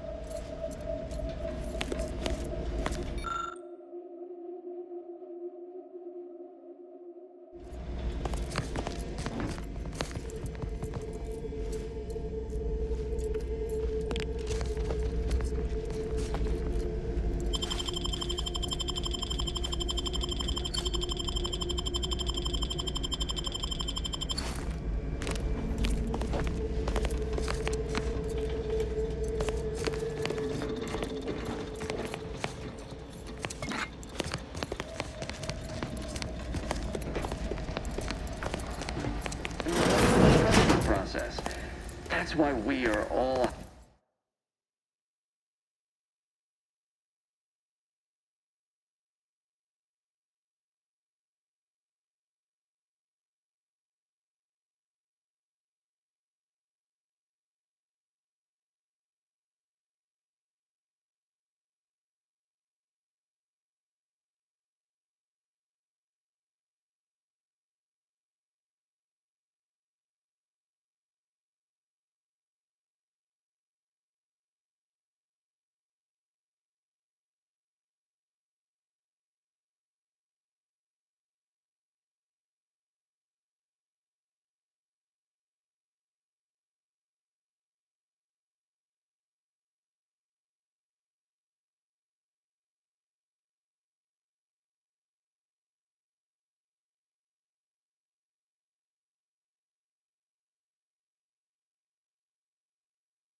and contented, and others are not. Wait. I was led to believe my case required minimal treatment. But that last session, that was far more intensive. Strong observation, Your Sublime Radiance. We set the lathe to the maximal abradement setting, per instructions. Maximal? Who authorized you to use that setting? I demand the name of my betrayer! Subject is exhibiting increased agitation upon exiting the lathe, consistent with extreme cases. Further abradement recommended. Who are you speaking to? Are you recording this? Enough of this farce! Release me at once! It is personally overseen by Head Refresher Gould, the top cognitive devisor responsible for making the mental refreshment process more refreshing than ever.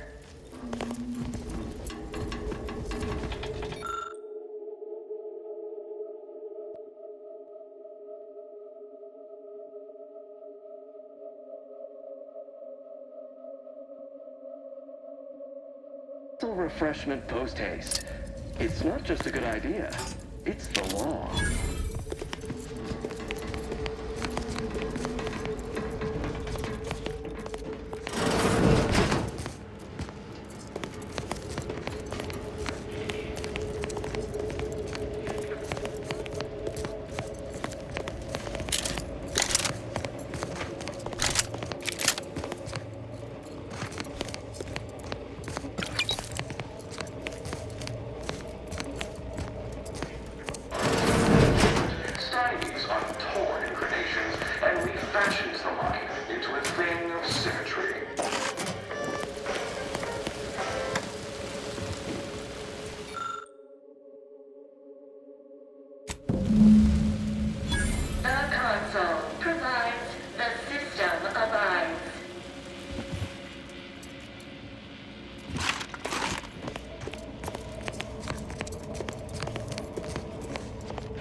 Privileged access somehow. Our superiors must have arranged it.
trouble ahead. All we have, and defend it.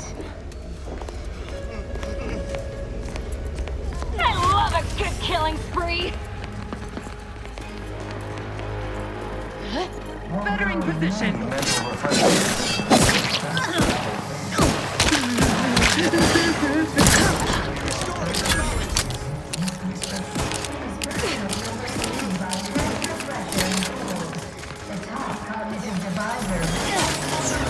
Cut me up! That's the murderers and commanders, they're bleeding!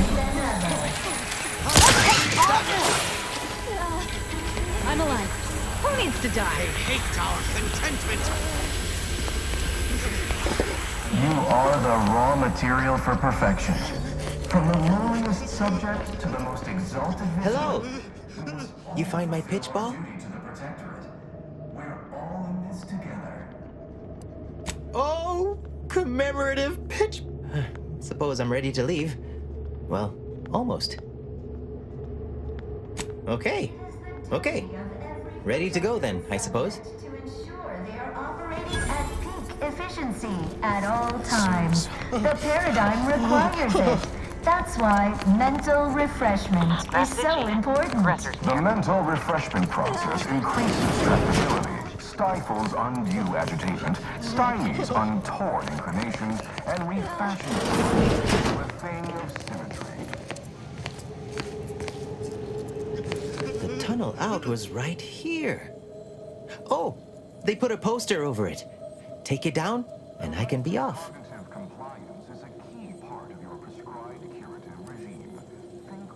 This is all right neighborly of you.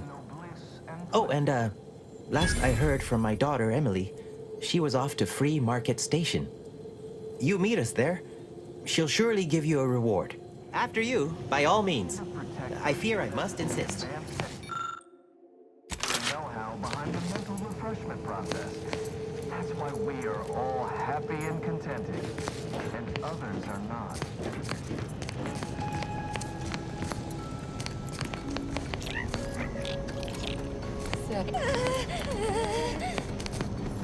Don't forget, your unthinking compliance lets the paradigm run with flawless efficiency.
moving, easy open cap.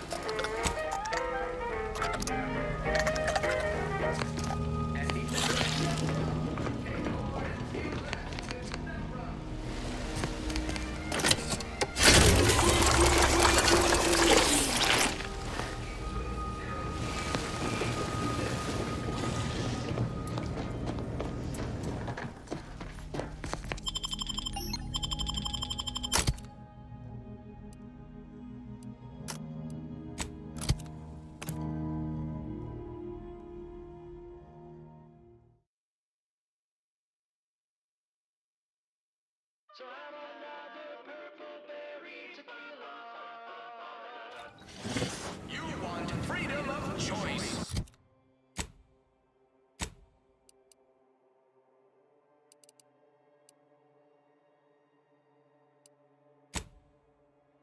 Want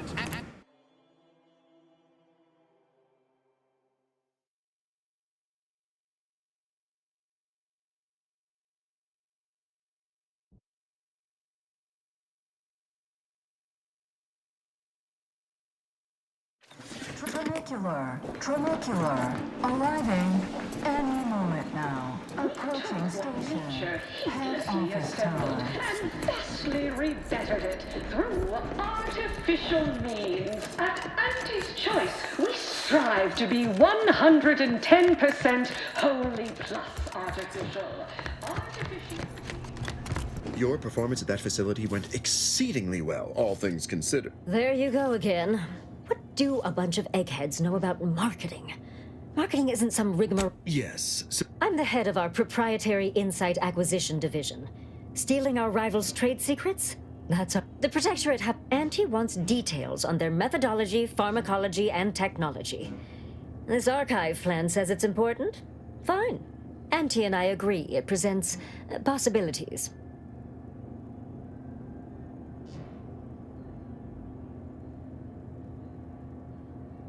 Oh, do tell. I hope you gathered supplemental materials and recruited the scientist as well. Really? Thought you had more drive, but suppose that's fine. I, for one, care little for the completion of stretch goals. You managed to avoid being mentally refreshed. That demonstrates considerable pluck and fortitude. Now, I assume you won't mind we have a few questions about the process. Our people will extract details about the pharmacology and methodology, and that will all no doubt prove useful, but we're most interested in the technology and its results. Can't say I like the sound of that. How truly unfortunate. Those without desire or drive make What else can you tell us about the place? Turn up any additional details? Anything especially Oh, good to know, good to know. Excellent. Along with something too bad about the lead scientist. Converting him would have earned you an above-average payout. All right. For your next assignment, well, it's something of an organizational priority. Congratulations! Your storied success has earned you a whole entire minute with our illustrious leader, Auntie Cleo! So your preliminary chores are complete. Oh, finally a contractor with a little backbone. Normally they flee or expire, leaving the work woefully incomplete. I remember you from before. Fairfield, yes? Tell me, as an outside agent, do you have any quandaries working with our organization?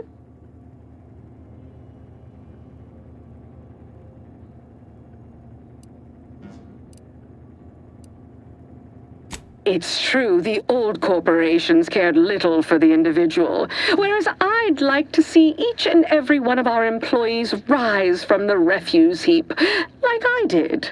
Do hope you'll forgive these two. They're competing for a rather significant promotion, you see. It tends to make employees fractious, like young ursopods cooped up in the den. So, you've been advancing a fairly radical idea with a group that, to date, we've considered our rivals. Certain communications have even been exchanged between our ship and the Order's headquarters. You've spoken to the delegates, yes?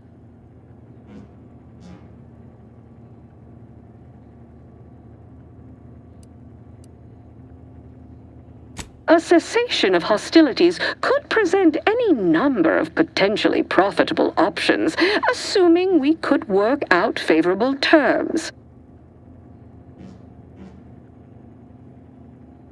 Oh, my security team would never allow it, but a call like this over a secure line should be an acceptable alternative. Of course, Ruth would also need to agree. Perhaps if you were to perform a few useful errands for the Order, you might earn a meeting with her to propose the same. Have Ruth reach out when she's ready to talk, and I'll set up a call on a secure line next door.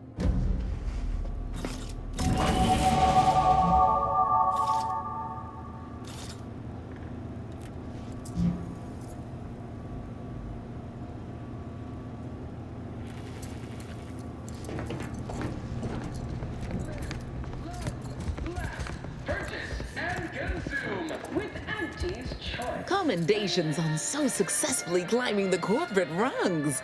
Everything seems to be going up. When you meet with Auntie, be accommodating but also bold. Performing more labor for Auntie's choice will inevitably bring our fair corporation. I'd offer you luck. I do enjoy spectating a rousing sporting match as much as all of you base rank and file. The Big Rift cut off tossball news from home, but our Arcadia Grown League is up these.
Remember, commercialism is the foundation that Auntie's Choice Society is based upon.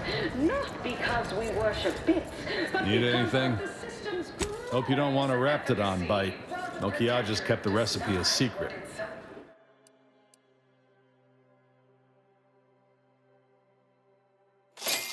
Yet, we respond to what you want.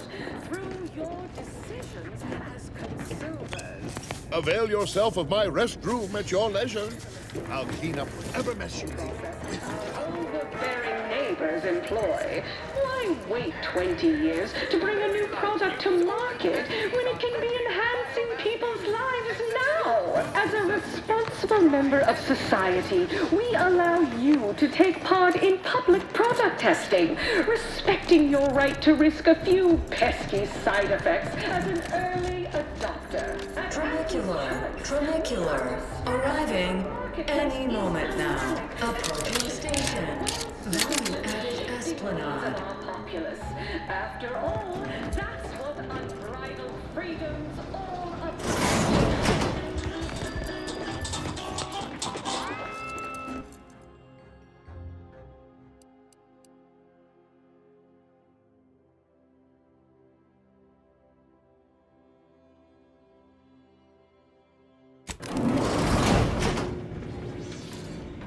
You want freedom of choice. You want Auntie's choice. Auntie's choice knows that a better you is just 3 pills and an ointment away.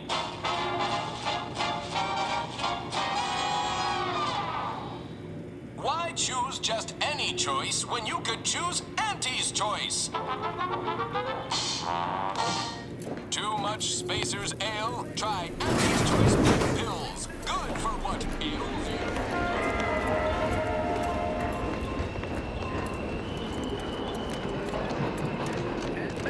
You want freedom of choice. You want Auntie's Choice.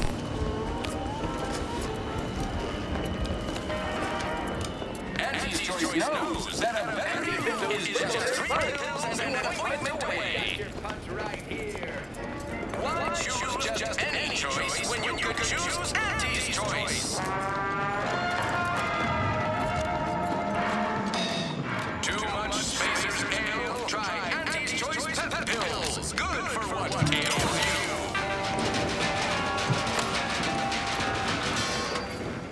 you. You want freedom of choice. You want Auntie's Choice.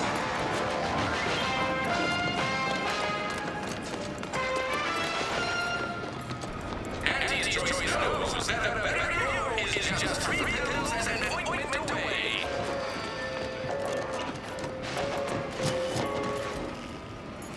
Why choose just any choice when you can choose Auntie's Choice?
soluble in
Buy from me? Please?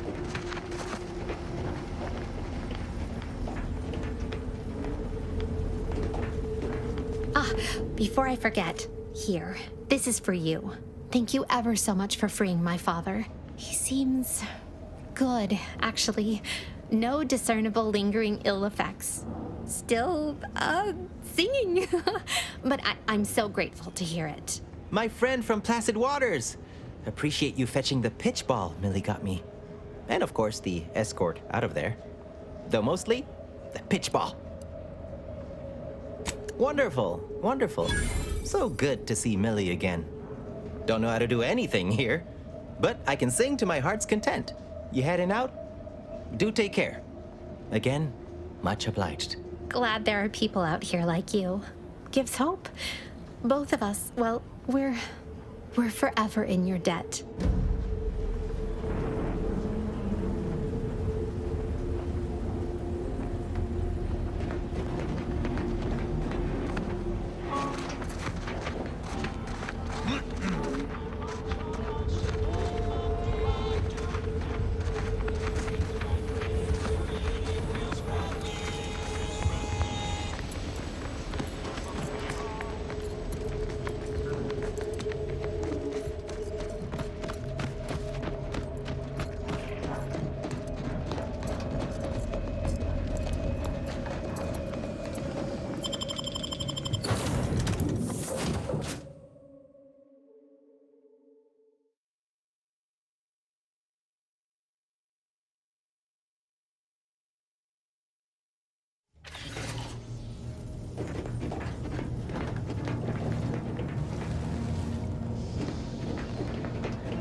Have you viewed any serials of note lately?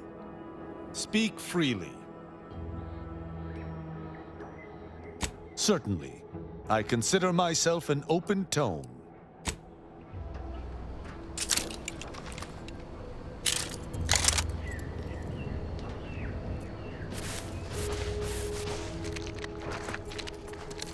It's silent as a tomb. I hope we aren't too late.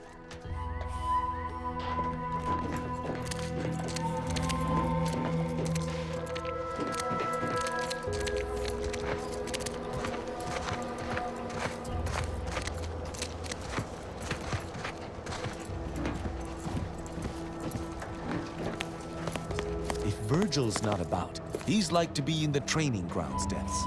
There's a lift that will take us lower, located behind the door next to those stairs.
relief to see a friendly face. Do come up.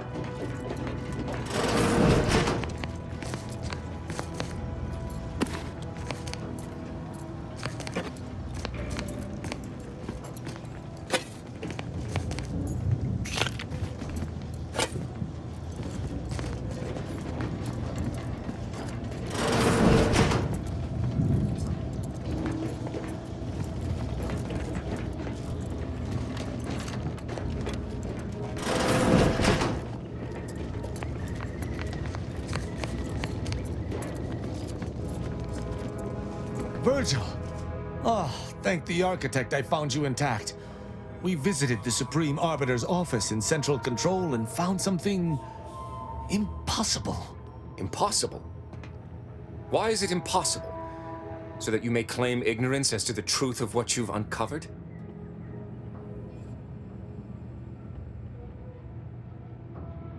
Fine. If you're still so thick-skulled, Tristan, then I can see I've no choice but to confess. Hold. Do you hear movement? Attention, Arbiter Virgil Montag. Under the jurisdiction of the Council, we stand to bring you low. Do not resist. Damnation! I knew the Sentinels were looking for me, but I did not expect they would come to this place. We have no choice but to fight. I can operate our turrets from this location, but you must engage the Sentinels head-on to prevent our being overwhelmed. Go now! Arbiter Montag, lay down your arms. Surrender and die.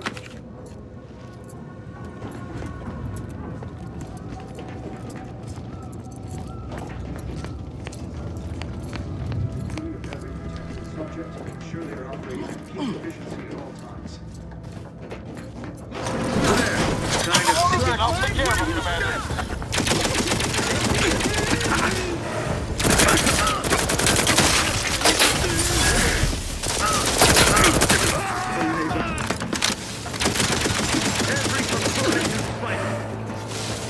That cover spot looks much better.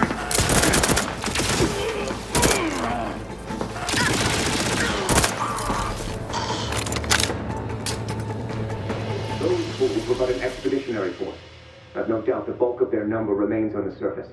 I shall take an alternate path to prepare a surprise for our would-be assailants. Then I shall flank them. Hold! You were beginning to say... We cannot have...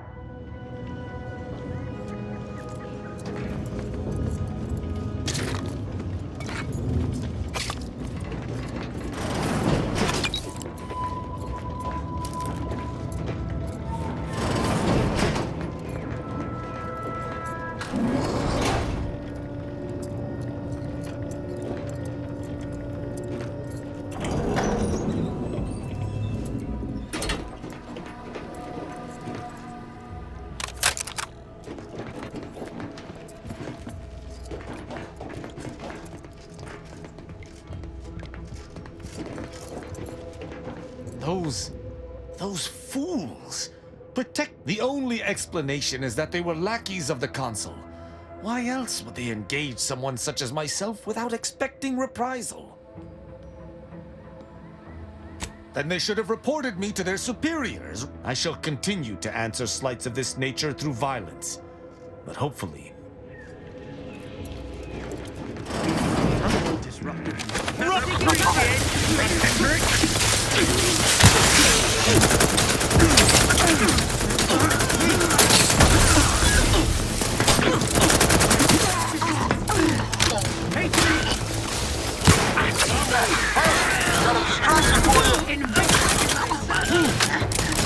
Loading anew.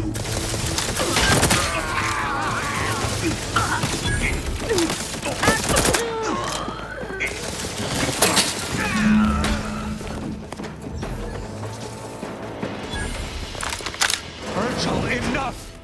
Our being at odds with the Consul is one thing, but that was a small army! What have you done? You already know whether you're willing to admit it or not. Very well then. Tristan, you stand before the murderer of the Supreme Arbiter. I don't believe this. The Consul... Open your eyes, Rao. Those Sentinels were here with due cause. The elimination of a murderer. The Supreme Arbiter was planning to send a message in her final moments, pledging allegiance to the Consul. Who do you think bore witness to those final moments?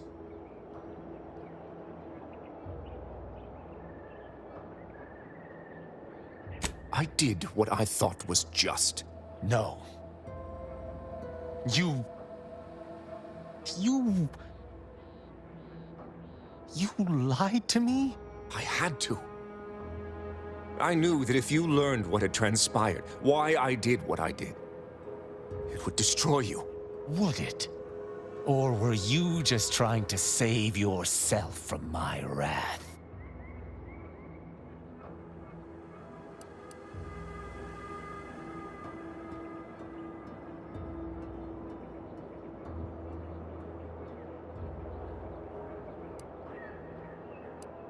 With the demands this war has made on us all, I'd not seen our mentor for some time.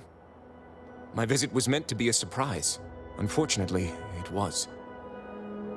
I overheard her decision to align herself with the Consul before she realized I was there. This admission, I had no choice but to act. But there was a choice. Why didn't you come to me? Because I didn't want you to know. I never wanted you to learn the truth because I feared you'd lose your faith.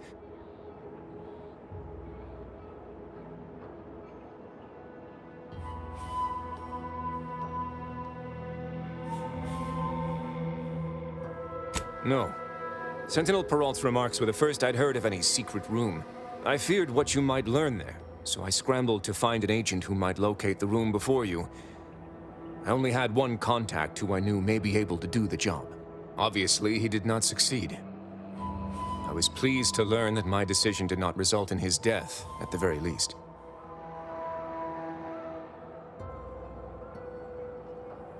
That is news to me. Killing one of Arcadia's future arbiters over a singular breach of rank would have been most tragic, but this is not the matter we're here to discuss. No. I can, if the situation was truly as he claims, understand his initial decision. But playing false with me, that's another matter entirely, and the matter of justice remains. You're right. This is not the first time we've encountered the paradoxical nature of Protectorate law. Our prior conclusions inform my present feelings. But I cannot view this objectively. Virgil killed our mentor. It's madness. I cannot simply let that stand. You mistake my aim for one of vengeance. I still care deeply for Virgil. I do not blame him. But I must do what is just. Deciding on a borderline crime is a far cry from murdering a superior officer. The law is clear on this. It is explicitly illegal for an inferior to execute their superior. The issue must be accelerated to a higher authority. But is addressing traitorism not the utmost priority of any arbiter? Is not the betrayal of everything we stand for more significant than a breach of protocol?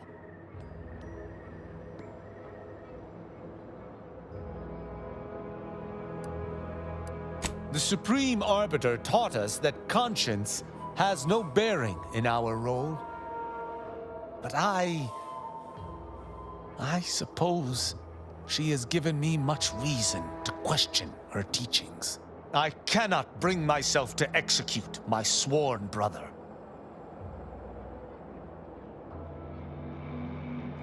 It could be better if I did not. I cannot be sure this... I know not what to make of the Supreme Arbiter's betrayal. I'll have to ruminate. I know this decision can't have been easy, but better to make a hard choice you can live with than an easy one you can't. I don't know what to say. I just wish there had been some other option.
That's all well and good, but it shan't undo my actions.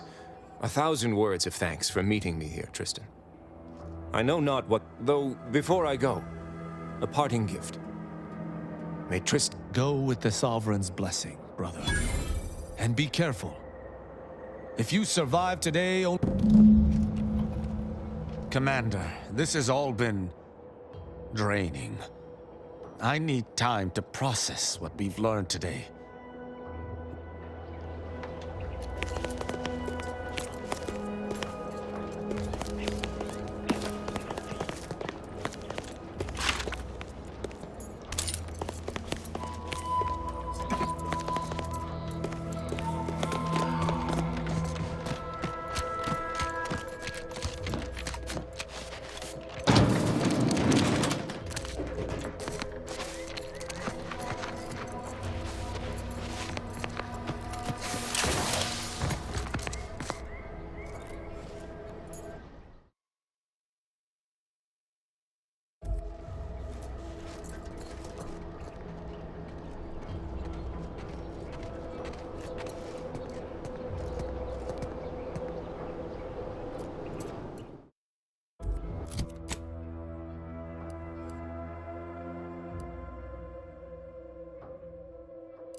Commander, despite the manner of what Virgil has done, I cannot help. I still have much doubt about my path, but I don't believe Protectorate law is as ironclad as I want. Having good intentions does not spare. Yet what can I do? More than 100 years of Protectorate society cannot be changed by a lone body. Can it?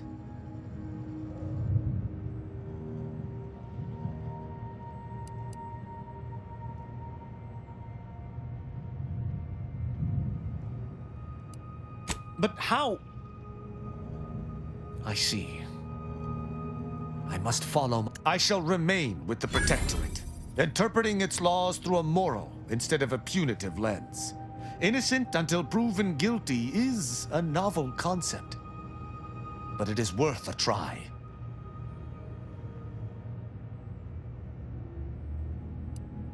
A drunken, disorderly subject once struck my... When we began traveling together, I was not sure I deeply appreciate your hand in this investigation, Commander, and an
logic to cover all the bases, and with reason and deduction, so it's always true in all possible cases.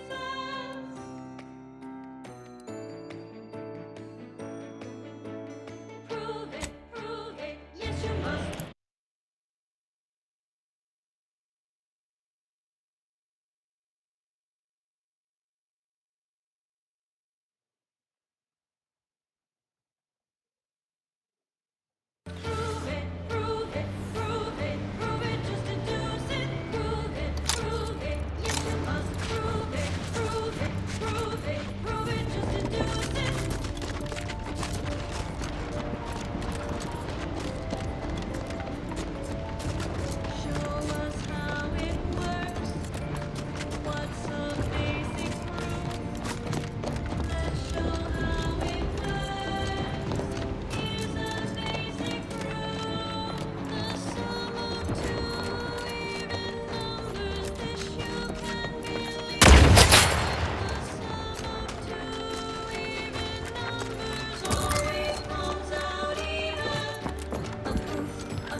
wasn't the song I was supposed to play. Oh, I forgot to carry the It's strange how I ended up here. If I hadn't started traveling with you, I may have spent my days hunting down the member. You may not have noticed, but I have a tendency to be a little impulsive. Reckless, even. Don't worry. The cult needs me. And I'm not discounting your part in all this. Like I said, without you, I'd be dead. The cult in ruins.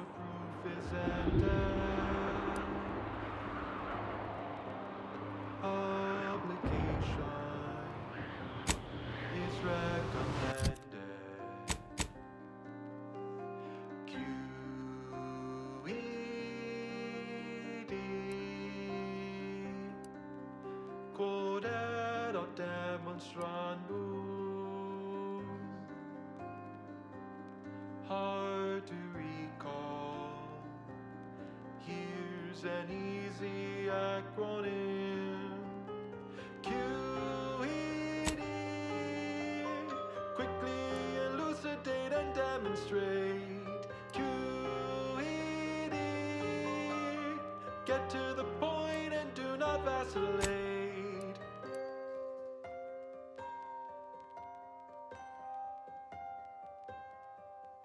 You've checked your work and verified your data. Send in your proof. Don't wait for later. You crossed your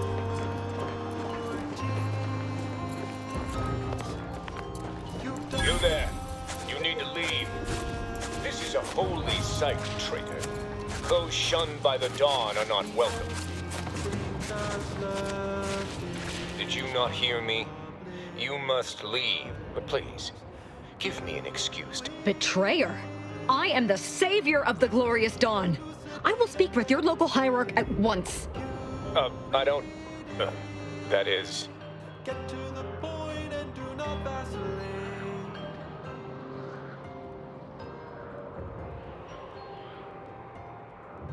I can't...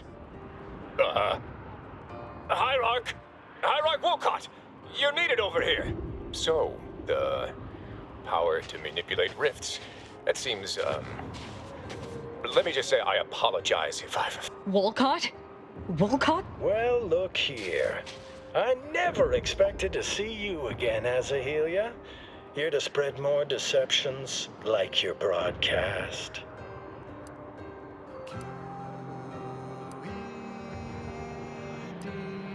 Wolcott here blamed his lack of ascension in our ranks on imagined machinations on my part instead of the real cause.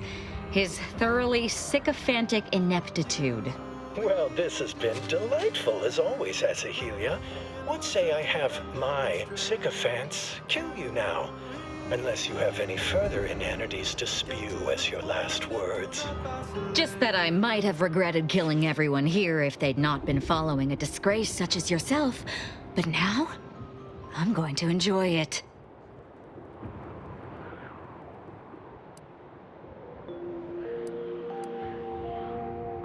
Glorious Dawn! Attack! Recharging! Ready to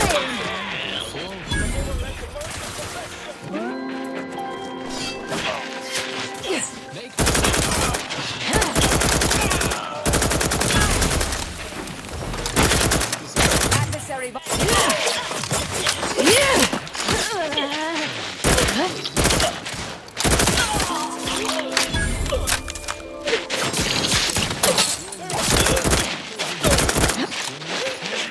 Have a fix on their weaknesses.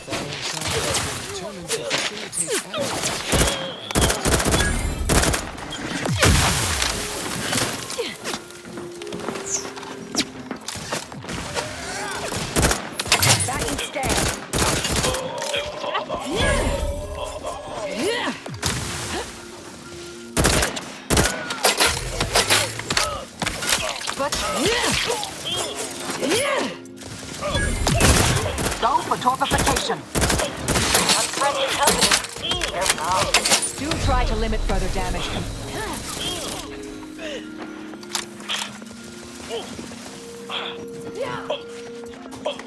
Target analyzed. Lay down fire.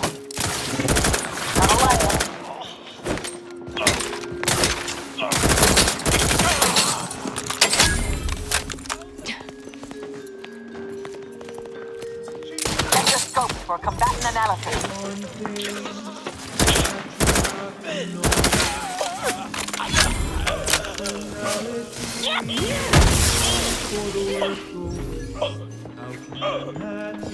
Target.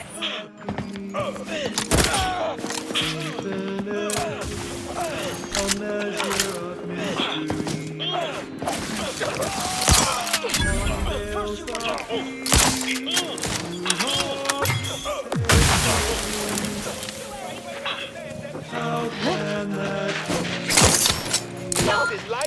I'm in no condition to play anybody! Adversary vulnerability. One thing that you must confess. Irrationality is a part of our progress. How can that be? How can that be? Proceeding to attack.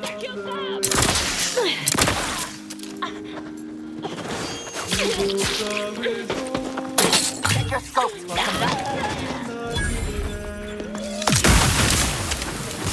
I'll try my next trick to head in a hostile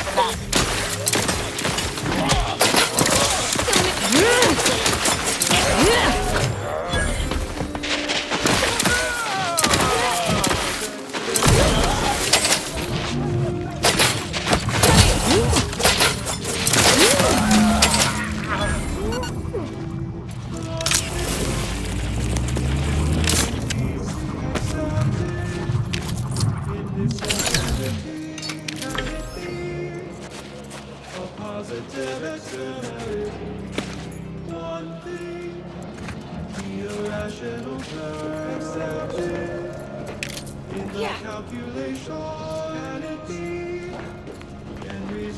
an explanation.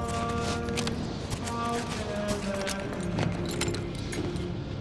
How can that be? How can that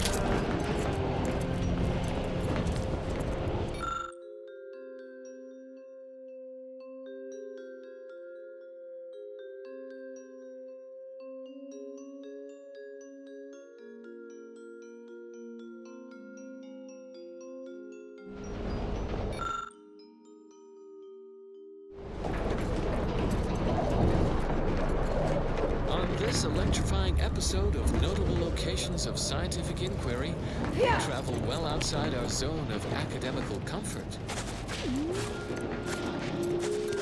to an objectively and verifiably shocking moonscape. What are we standing around jawing for? There's mayhem and murdering to be done. Such as? Experience a surge in stimulation as we visit Praetor, an inhospitable planetoid, only made marginally habitable by our grounding station and electrical dispersion rods.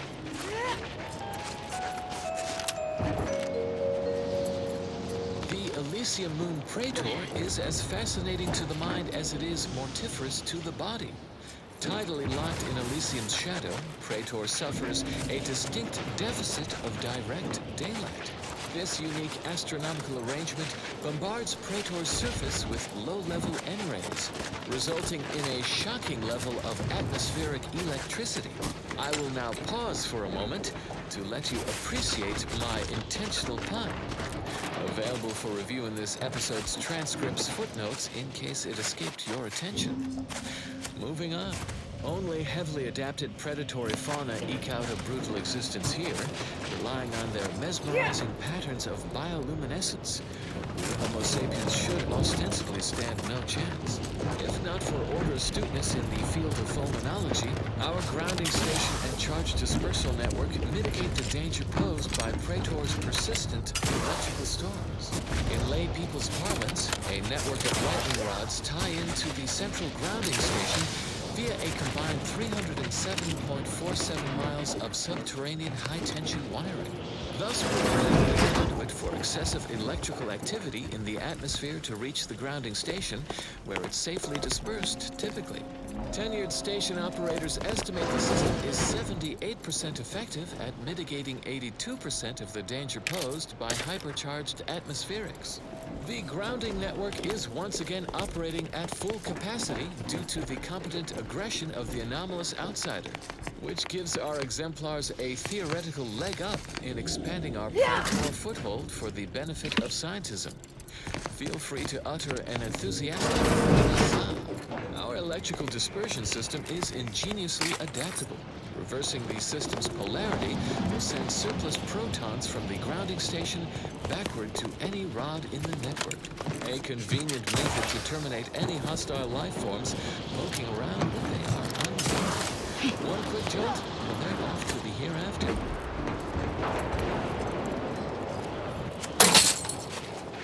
Simply an intriguing possibility to consider as you mull the many fascinating facts behind the Praetor grounding station, objectively a notable location of scientific inquiry.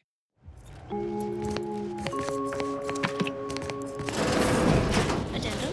Peer review of this episode post-recording revealed the subterranean grounding network is in fact 307.51 miles of wire instead of 307.47 miles as originally reported.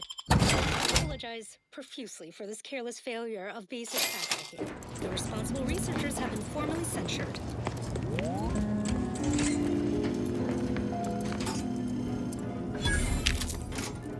Additional erudite entertainment is forthwith. Warning, the following song mentions some actions that are improper, something your fractions should never do.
My heart's complex equation.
You are listening to Grand Plan Wireless, Arcadia's voice of reason.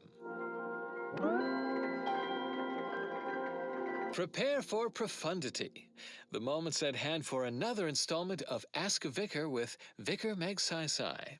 A listener asks, why did the Order split from the Protectorate? Well, this is certainly a well-worn question. Must be from a fresh Auntie's Choice convert or the like. Oh, always eager to cover old ground for a new student. The principal reason for our schism, of course, is the Protectorate's abandonment of reason. Or more specifically, their warping of the Matriarch's vision, idealism rooted in scientism. Presiding Bishop Ruth Bassar recognized this early. Empirical evidence was copious. We parted ways with the Protectorate just as Auntie's Choice began their invasion of Arcadia. An invasion we predicted, yet it took our Protectorate colleagues by surprise.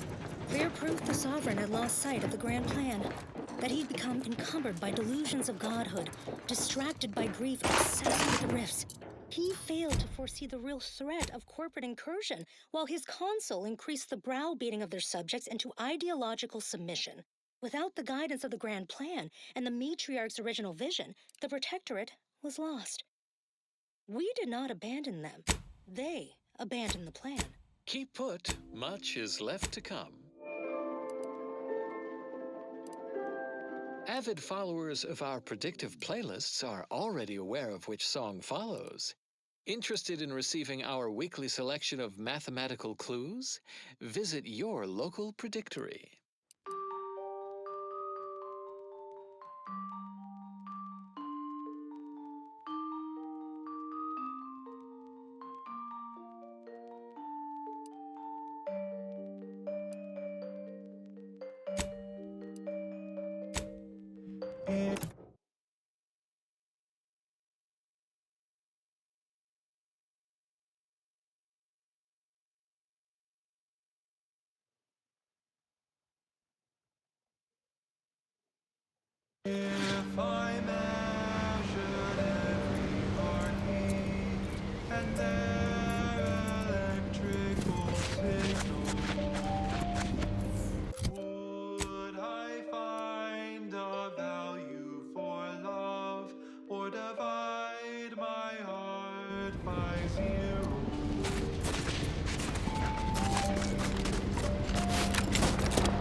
Love does not come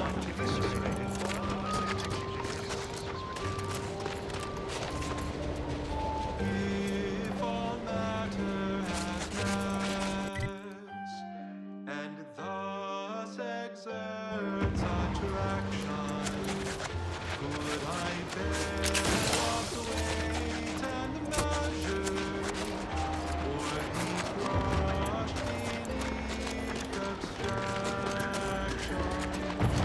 Can I calculate truth or assumption? Is love within a constant function? Love does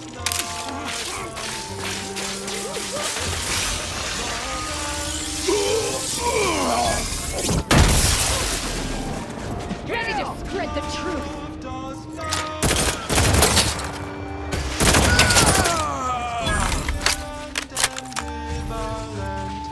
Love does not compute.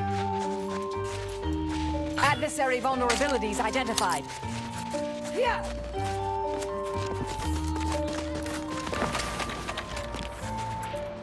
Mobilizing. Pressure at hand.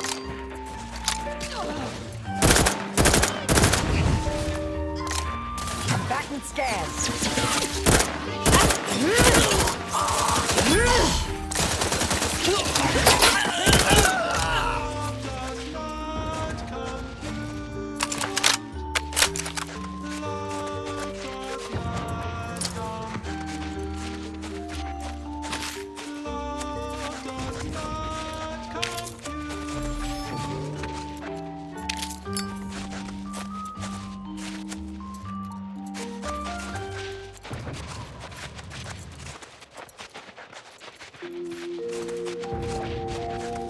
This is Grand Plan Wireless, broadcasting soothing tunes for your audio canal and enriching content for your cerebral cortex around the chronometer until we achieve ascension. An unfortunate event has transpired.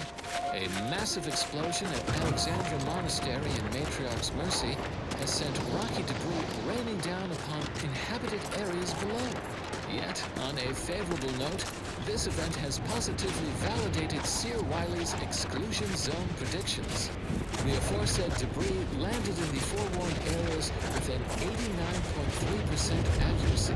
Additionally, through the efforts of Administrator Garwal, no members of the displaced were housed in these locations at the time. So ends this message. Beneficial content soon. Reasons past is And off now a limits. song from a composer Unwelcome predicted to guests will have be 3 ushered wild from melodies existence and promptly, become allergic to and water without this year. further ado.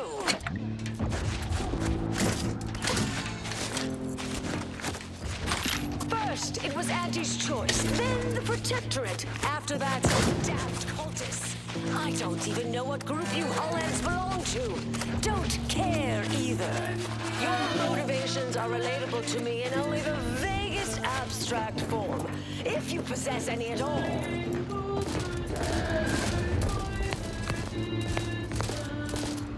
Don't leave all full of anger now.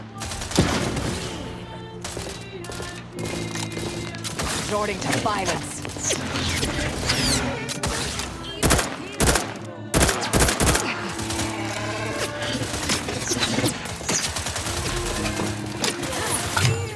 Abandon the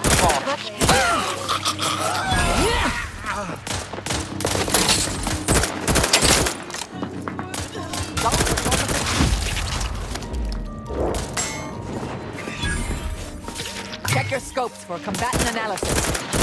Got me that easy. That's not who I think it is it? Marisol? Is that you? Get in here before any more of these Hullheads show up.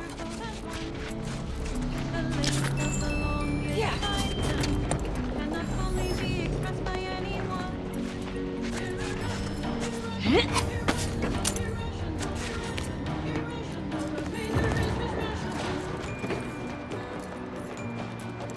Are there any numbers you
Marisol, you're here. That was some sort of enigmatic mirage or baleful apparition.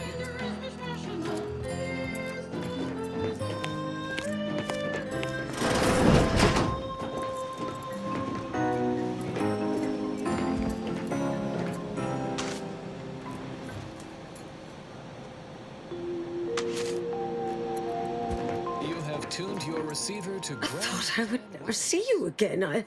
It's been what? 19 years? 20? 21 years, 5 months, 6 days. I've kept up on a few former colleagues. A few? Right. You retain a different admirer in every port, I'm sure. Always remember, every moment, every mind. Things were left in a... It was somewhat complicated, even by order standards. Oh, wait, I'm being rude. Forgive my atrophied social graces. I am Anais Boujard. Welcome to my... Sir Anais. No one's called me that in, well, you know. If I'd realized this was a formal visit, I'd have worn my fancy killing clothes. Charmed, I'm sure.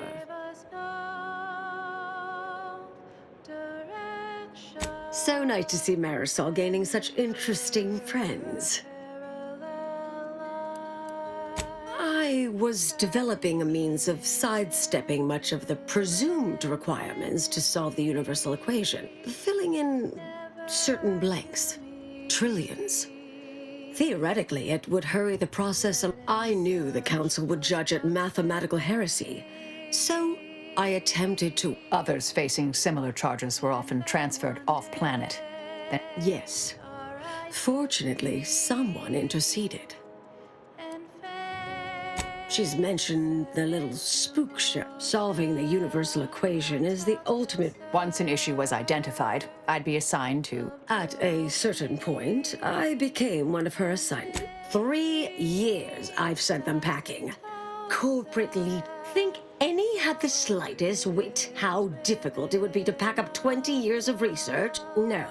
If they did, they would realize I am here to stay.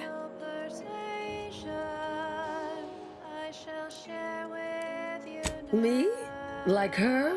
Oh, I'm no... Former. No, I'm practically untrained in the art of... Yet, calculating range... Ergo, I am handy with a rifle. In a pinch. Perhaps coming here was a mistake. All causality intercessors had these dramatic little code names. Presumably, the idea was to make them feel mathematical, efficient, greater than... Yes. With ample time. Really? That is... The last 20 years, the Order heedlessly stumbled. First, Antes invaded, then the Protectorate. We lost the archive. Had your work continued, I believe we'd have remained closer to our true path. If I had ignored the Council's command.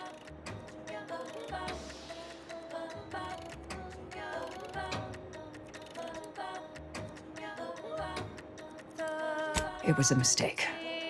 I miscalculated. If not for you, I'd be dead right now. And my research was dangerous. A serious threat to the entire universe. I know this for certain now. I've run the numbers. Hold on. Did you? I calculated what might occur if my work was completed.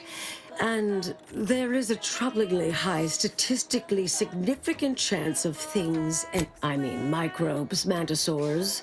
Saltuna might make it, the resistant little bugger. I understand how that sounds, but I have spent years checking and rechecking each and every variable. Comes with the job, I'm afraid. Anais, I'm afraid it's not that simple.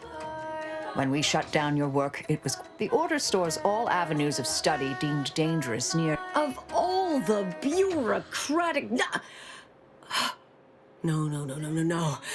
Poof.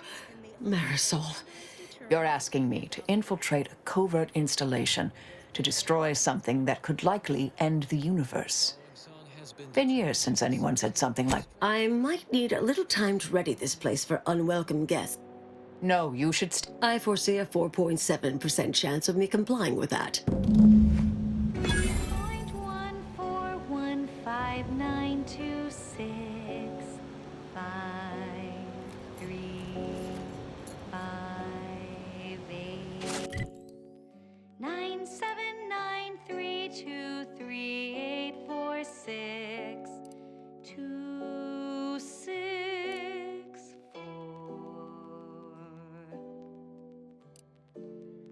3383279502 8841971639 9375105820097. Yes.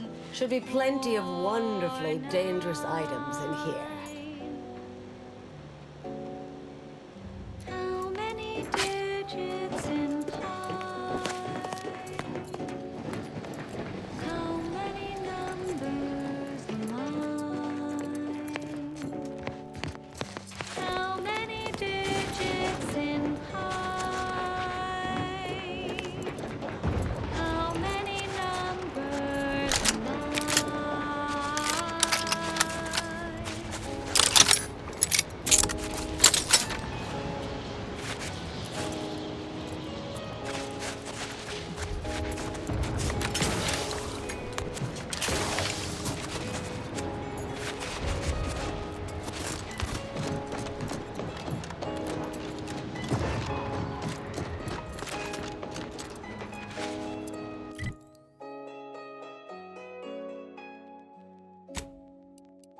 How many digits in pi? How many numbers am I?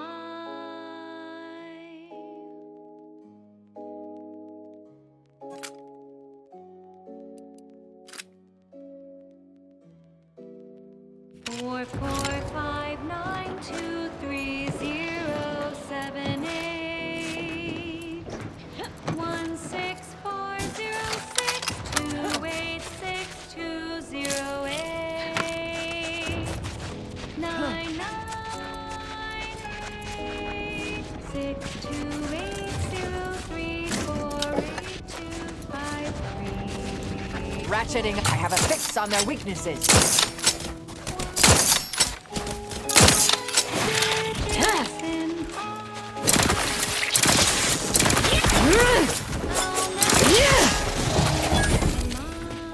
Target analyzed. Lay down. Let me...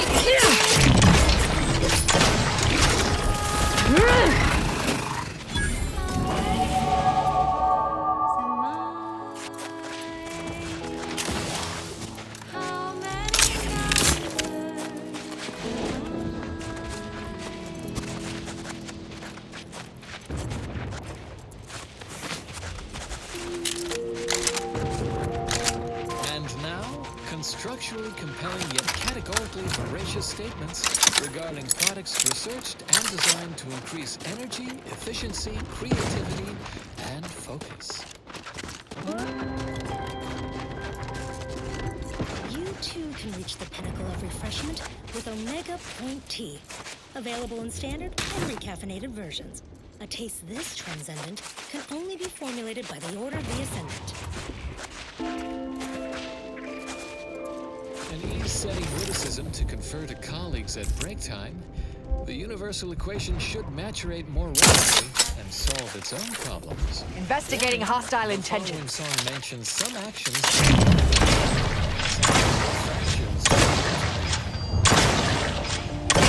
Breaking the fire out of them. Torpification in progress.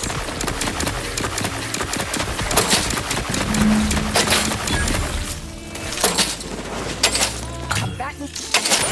Man's almost dead.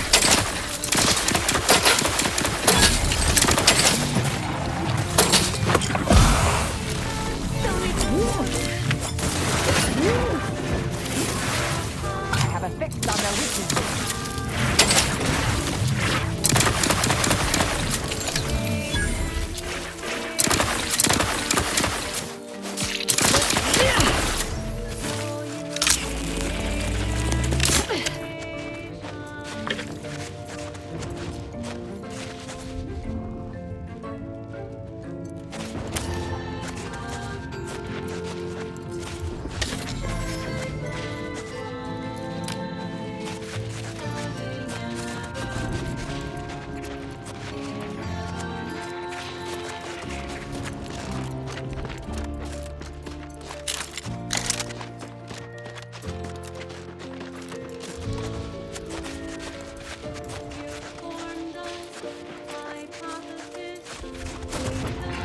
Hostilities are afoot.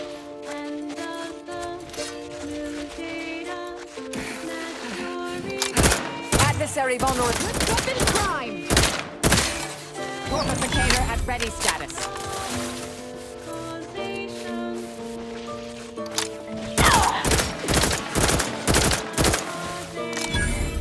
Target analyzed.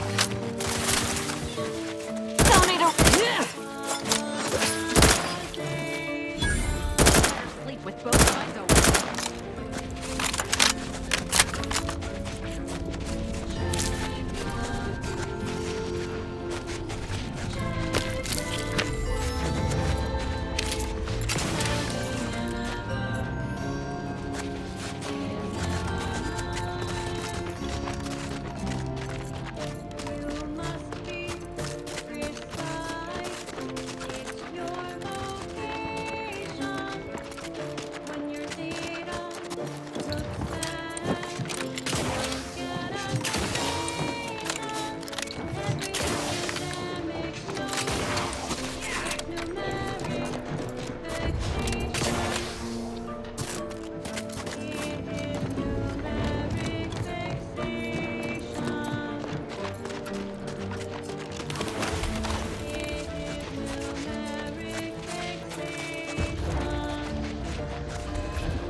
broadcasting cognitive resonance across Arcadia, this is Grand Plan Wireless.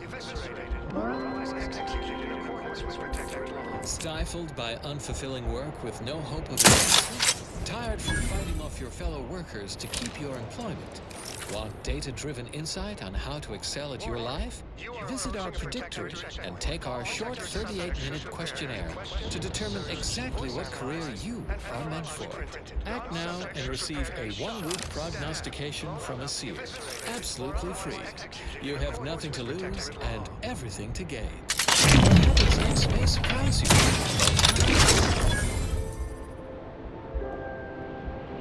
And now, more music to perform advanced calculations by...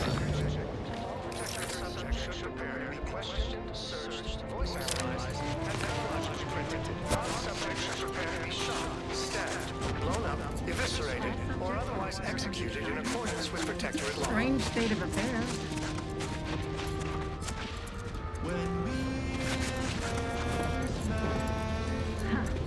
That's enough of that.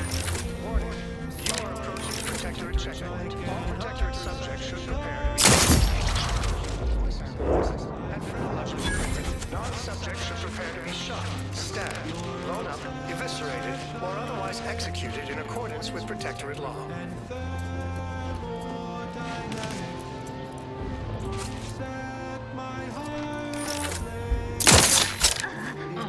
I'll handle this. Explosion imminent.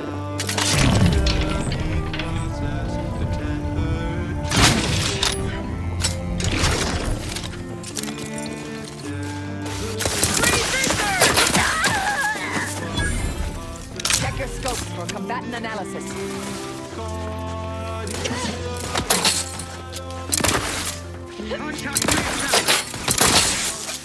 Throw in the hole. Adversary vulnerabilities. Of this fatal attraction.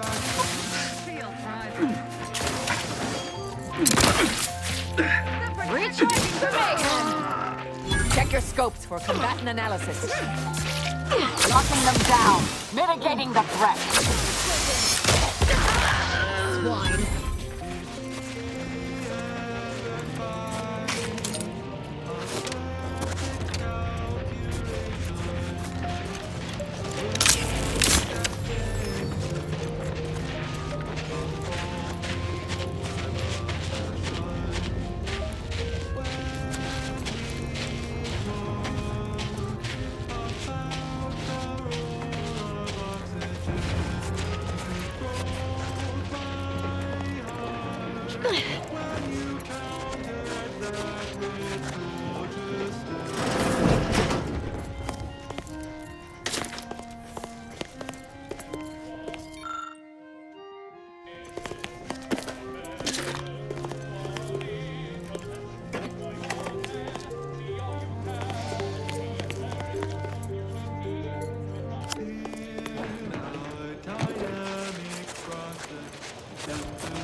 to Grand Plan Wireless. We verify before we amplify.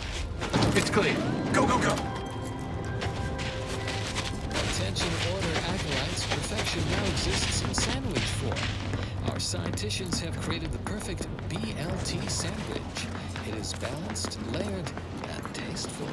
You may cease your search for complete lunchtime fulfillment, for it has arrived. You are welcome from the Order of the Ascendant. Never forget, we will unlock humanity's true potential. In due course, in due time, each fulfilling our prescribed role within the grand plan. Consistency in your work is wonderful. Consistency in playlists is not. Now for a new song.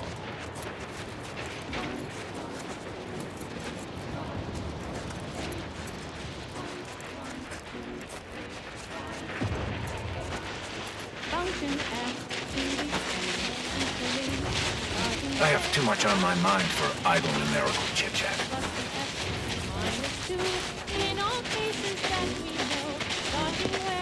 Hey, thank the architect you're back. You have my gratitude for saving them. Please take this.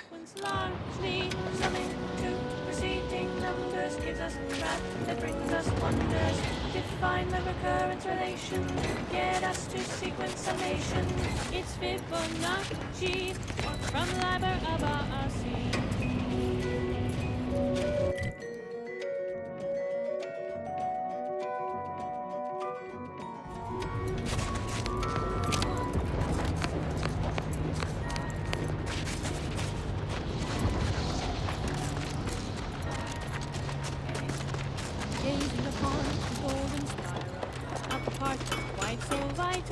Seems rather extreme. Are you sure you can't simply unbolt it?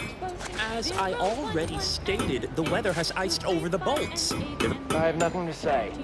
Unless you want to discuss the inverse of the Planck. Sorry to cut you off, In but which I'm case, I'll encumbered talk your with ear various off. concerns of the existential variety.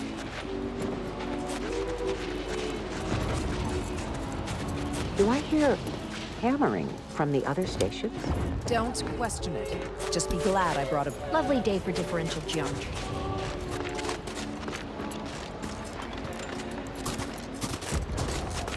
It's Fibonacci, a sequence largely summing to proceeding numbers gives us math that brings us wonders.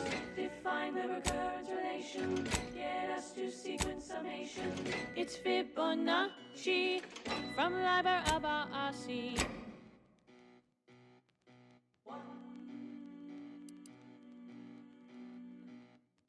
The Fibonacci sequence is a sequence in which each number is the sum of the two preceding ones. 1, 1.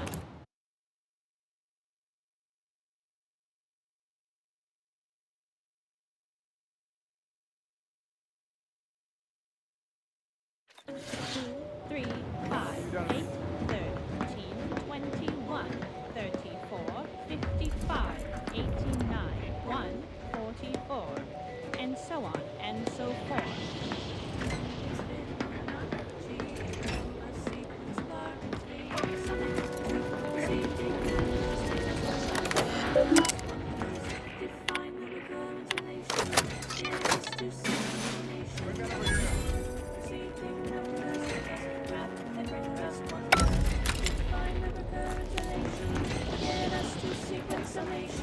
It's Fibonacci from Liber of RC.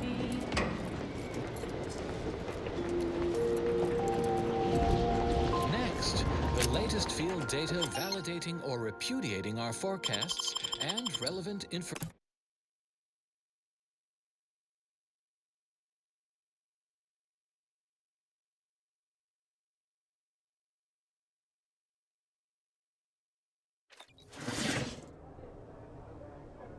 Next, the latest field data validating or repudiating our forecasts and relevant informational details for near-present and future calculations. I transmit continued tribulations from Cloister, where our settlement of Newton has yet to recover from calamitous events in its recent history. This critical facility, once a tranquil haven of intellectual inquiry and data extrapolation, remains under the slaughterous thumb of those murderous zealots, the Glorious Dawn. Those homicidal societal cast-offs worship the rifts, the very phenomenon our scienticians are attempting to mitigate. Naturally, I always find I work best when undistracted. One could say I find the cultists at Newton quite the Now, how might we be of use to one another? bloodletting to promote their point of view. Ultimately, we must prioritize the security. You should have seen the entrails fly. It was glorious. I shall allow myself a moment of relief. Moment passed. I'd hoped killing the cultists was its own reward. But you may also take this. You've proven yourself well, but we have recently experienced a pivotally important, unforeseen development. One I must meet directly. Can I count on you? Next up. One of the satellites comprising the Hyperion web was struck by a wayward craft and crashed on Paradise Island. I need someone to recover an informational component from it. The spread, illnesses, and eventual control of the purple-berry parasite. OA archive transcription number The web is an order craft. But let's not speak of that. Find a way past the Protectorate at the crash site, collect the data, and return it here. Violence is likely, but perhaps you'll find an alternative. Spread of the purple-berry parasite by Auntie's choice, and its Only theoretically. The Protectorate guarding the site will be anything but welcoming. I cannot say how that might be accomplished, unfortunately. Some of our scholars find answers to their solutions at the CAF Integrate. Collect the data from the crashed site and return it here.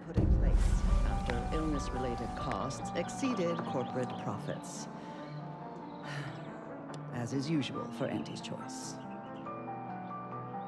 The purple-berry parasite infects nearly 100% of all purple-berry bushes, both in the wild, on corporate farms, and even in our hydroponic collectives. Originally discovered on a single colony world, the purple-berry plant was subsequently spread throughout the colonies due to Auntie's choice of regulated interstellar shipping. Well, actually, it was due to Spacer's choice, which somehow merged with another company to become Auntie's choice. Honestly, these corporate interactions make little sense to me, as they mostly amount to relabeling assets and changing letterhead and mascot cartoons. So I will just refer to them as Auntie's choice going forward, even though that may offend some of my more literal-minded colleagues. But I digress. The purple-berry plant was at first thought to be poisonous, as the early colonists eating its berries died from the most potent of discharges this documentarian has ever witnessed, in a rare Auntie's Choice lab recording in our archive, which we acquired from a corporate defector to the Protectorate before our stellar system was sealed and the Order ceased daily interactions with our Protectorate allies. But again, I digress. Belated testing by Auntie's Choice's unlettered scientists showed that the berries were not poisonous at all. Instead, they were infected with a microscopic parasite, the purple-berry parasite, or PBP, as it is colloquially called in Auntie's Choice's records. More specifically, the PBP eggs are found in every berry of an infected...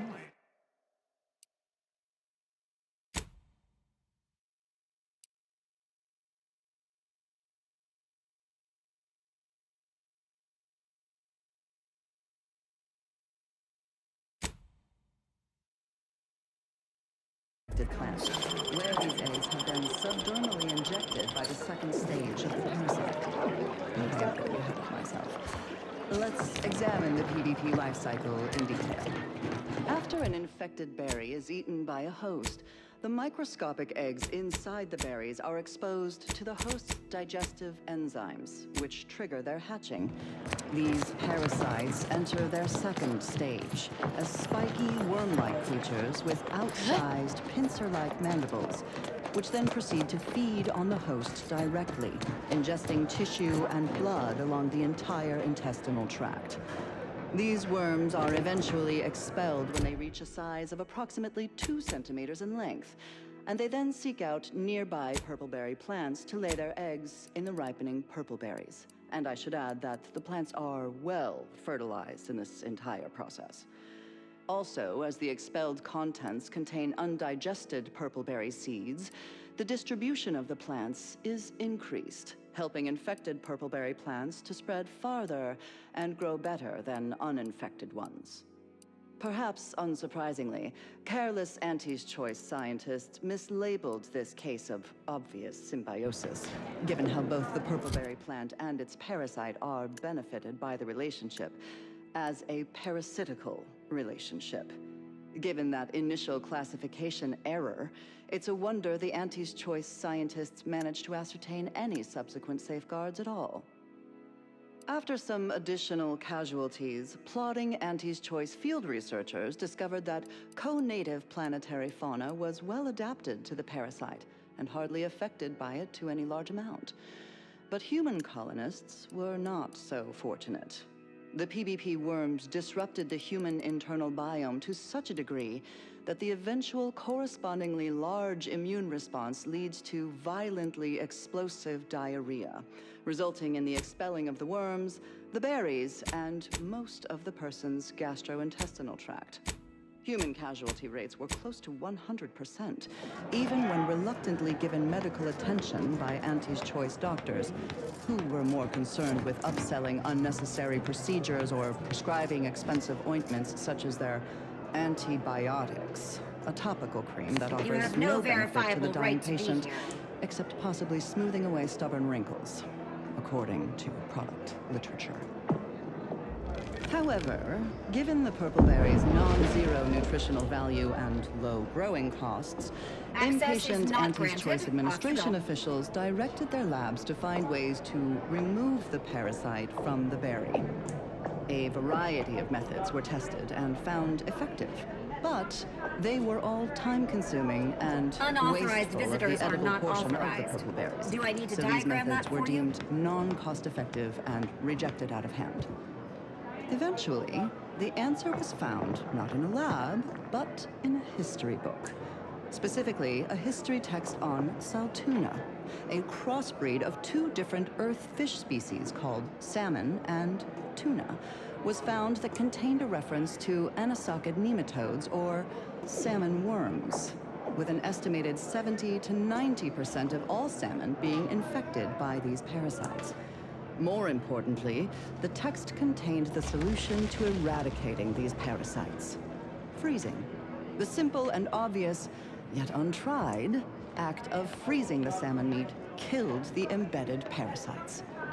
A quick test showed the same procedure worked on PBP eggs, although without quite 100% effectiveness. The remaining parasite eggs were not removed, a method that was judged too wasteful and expensive, since they increased the protein content of the berries without affecting their texture or flavor in any discernible way. The microscopic egg remains were simply too small to be seen or felt by the unaided eyes and tongues of their consumers, so Auntie's Choice administrators were satisfied with this inept solution. Purpleberries are now a common nutritional and flavoring agent throughout the colony worlds. Mindless Auntie's Choice consumers especially purchase a large variety of purpleberry-themed foods and beverages, all of them mislabeled parasite-free. More accurately, the label should read live parasite-free. But in any case, Auntie's Choice once again demonstrated their contempt for their customers, You have no for verifiable nature, right to be and for here. any pretense of safety. Another reason this documentarian is grateful for our order's fabricated nutritional foodstuffs. Thank you very much. OA What is Archive with the transcription number anomalous behavior? 3918-4 ends here.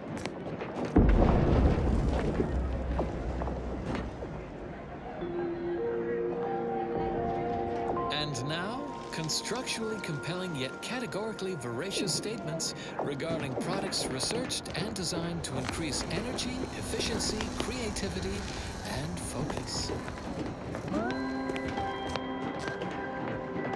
Pinnacle Crabble flavored tea You didn't ask for this, but you will. from the Order of the Ascendant. Ever bear in mind, we are molecular machines, our bodies a tuft of atoms, our minds chemical reactions, our lives are destined along paths clear only in retrospect. And now, more music to perform advanced calculations by.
In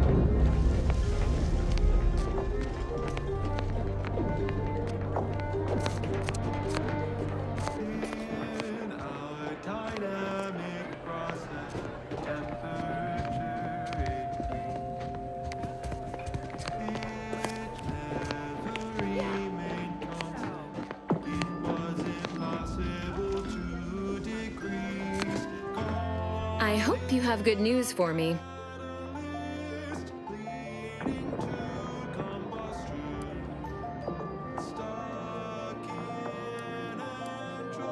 I'm charmed my name was among the first to populate your... I have some Protectorate contacts, and I might be willing to lean my elbow on the scales in your favor, but not until after I've acquired my sample. I knew I had the right person for the job. You've saved me quite the headache. Your reward, as promised.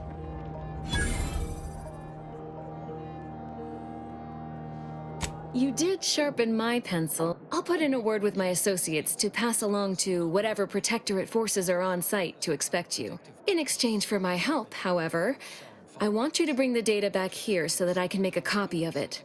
Before you hand it over to the Order, to be clear. Do we have an accord? You've no doubt heard the phrase, knowledge is power. We do work well to... Return here when you have the data.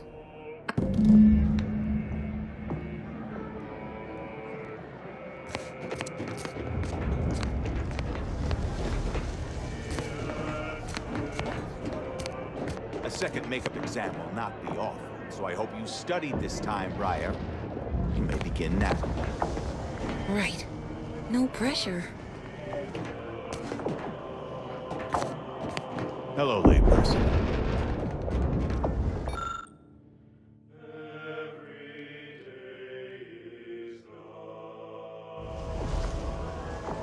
Shh! If I'm caught talking during this makeup exam, oh, what does it matter? Can't mark. And is there something wrong with the air recyclers? It's getting hard to breathe. Oh, can't believe my future in the Order will be decided by an understanding of the vaporescent properties of trinitrotoluenes. I don't even like... My vision's gone a bit fuzzy, but the exam's right here on the monitor. Have a look.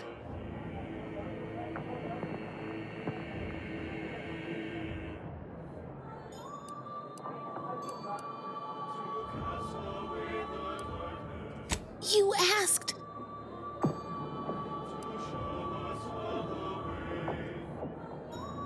I'm already perspiring. I'm sure I'd recover my wits enough to tackle the rest of the test if you can just help me make sense of the first... My vision's gone a bit fuzzy, but the exam's right here on the monitor. Have a look. I'm sure I'd recover my wits...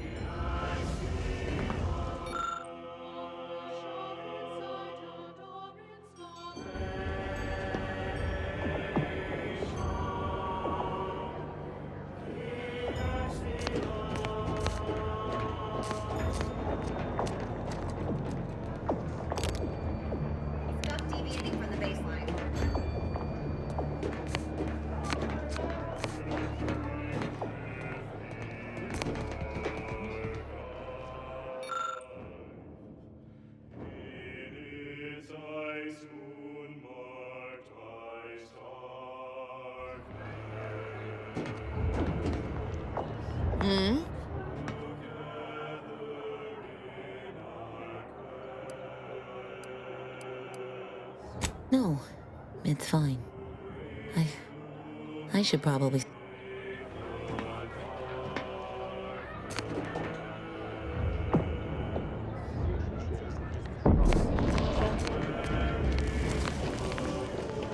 You're playing your part in the grand plan.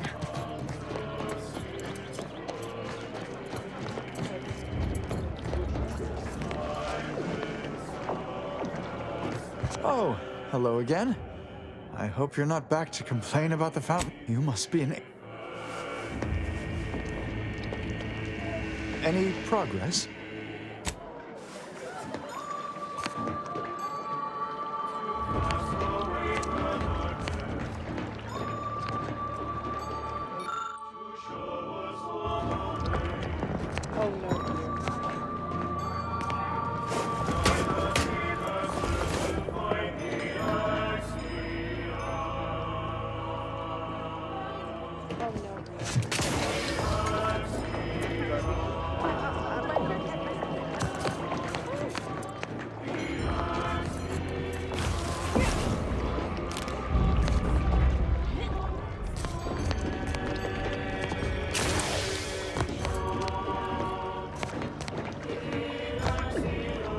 back, Agent. In what manner can I assist you?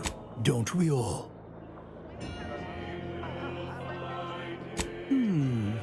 Nothing beyond what I already included in my 165-page summary of the incident. Why do you ask? His resignation has been duly received, and on a more positive note, the Department of Predictive Analysis's biennial summits will be far less. Now, wait a moment. I think you forget, at any rate. But let's move on to other topics, please. Oh, my word, you should have seen the debate. And it was Cloister has two things in abundance. Indeed. And now presenting the Department of Research and Inquiry's analysis of our Arcadian cohabitators, specifically Auntie's Choice, with a focus on their shortcomings. It is a straightforward thesis. A corporate transactional society inevitably suffers from dissatisfaction and fracturing among the population. For empirical evidence, Exhibit A, their product refinement center and chemical plant on Praetor, occupied early in the corporate incursion of that inhospitable Elysium moon, ostensibly to create sufficient essential materials, lubricants, additives, skincare products, to feed their war effort and appease the superficial wants of their citizenry.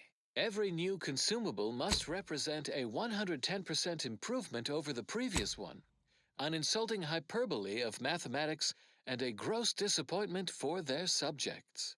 And yet both facilities produce more problems than products. The chemical plant is a cesspool of industrial waste, byproducts of Auntie's haphazard production process. The product refinement center is plagued by disgruntlement. A splinter group has threatened a work stoppage over unfair treatment. Even basic biological functions, such as urination breaks, are transactionalized. Such inefficiency. Production is at a standstill, and rightly so. Only the negotiating expertise of the anomalous outlier resolve this stalemate. Production has resumed, yet the divisions in their society remain. Now that the workforce has achieved some leverage in bettering their fate, it is only a matter of time before they threaten work stoppage again. These issues are all symptoms of a larger plague, inefficiency. The corporatists claim their mission statement is the pursuit of self-betterment.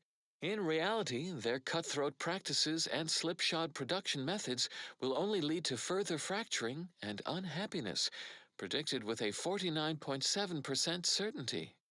Source references, footnotes, and appendices for this analysis will be provided upon request. End message with an emphatic sign-off such as, "You'll never be sad when you have solutions." Oh, that apparently was a note to self, not to be read aloud. And now, additional data and/or music determined to facilitate cognition. Next up, well, the seers among you already know. Generating primes, techniques, and uses. Good day and welcome again to Advanced Abstract Algebraics, Section 4, Session 43.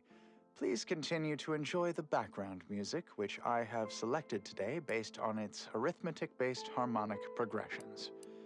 My name is Edmund Vandersmythe, and I am the Senior Tenured Laureate of the Tertiary Adjunct School of Numenistics for the Order of the Ascendant.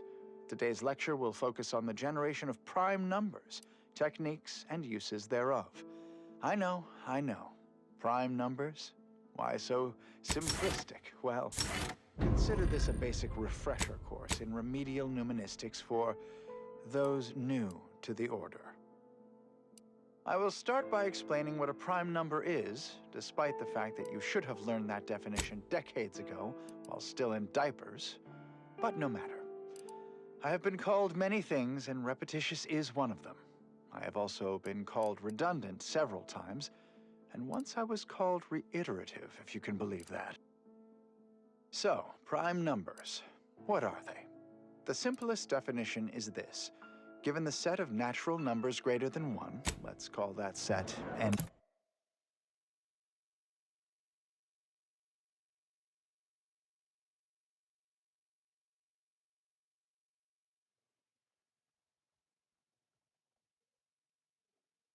Two. Then a prime is any number in the set N2 that is not itself a product of two other numbers in the set N2. A simple definition. Elegant, uplifting, almost ascendant, you could say, but not redundant. Side note, I am frequently asked, why isn't 1 a prime number since nothing can divide it other than itself? And the answer is simple, you silly lay person. Because with such an inclusion to the definition of a prime number, then nothing else would be a prime number. And then what good are prime numbers? Wait, you ask, what good are prime numbers? Why would we want to find and use prime numbers? There are all kinds of abstract number theory applications, and that should and would be sufficient reason to want them. But there are also, say, practical applications, such as maintaining the security of bit cartridges. In fact, our archive uses primes for that reason and many more. The archive incorporates prime numbers for storage and retrieval on its ultra-efficient system of data bricks, as well as using prime numbers in the process of checking its memory stores for corruption, lest its calculations be tainted by such. But if you strive to become... Welcome, intrepid consumer, to Auntie's Choice territory. The wonders of winter's grasp lay ahead, though do stay on the road. The ice caves conceal all manner of dangers. Working hard or hardly working. That's rhetorical. It's the hot shot for hire from the wireless. Hey, can you hear me? Hey, your family is Keep depending making us on money, you. friend. Gotta shake off these vapors, man, and clear your head. Proud of brand Frat, the only large for your vet. Once you fry in our cold pressed Sprat fat, you'll never even dream about going back. He's not responding, and I'm out of ideas. Should we try slapping him? Of the Ascendant. Such a lofty... I've no fair ideas of how to proceed, White. Goal. Nothing we do seems to garner the... Yes? Can I, wait. Welcome. It's really... Sarge, maybe they can help. The two... And who'll pay them for the assistance? You? Very well. The issue is... Same sucker, bad He's that. Ever since the attack last night, he's been unresponsive and communicating only in jingles. At first, I thought it might be some manner of marketing ploy, but it seems permanent. The artillery bombardment was particularly heavy last night before the assault began. Hayes put his hands over his ears, lay feet on the ground. And after the only thing, we must rouse him back to sanity. He's their sole earner, and should he be discharged, just the cost of his family's... Yes, well, maybe. They're the kind of sales roles you take when you're young, before you reach an age to become a real earner.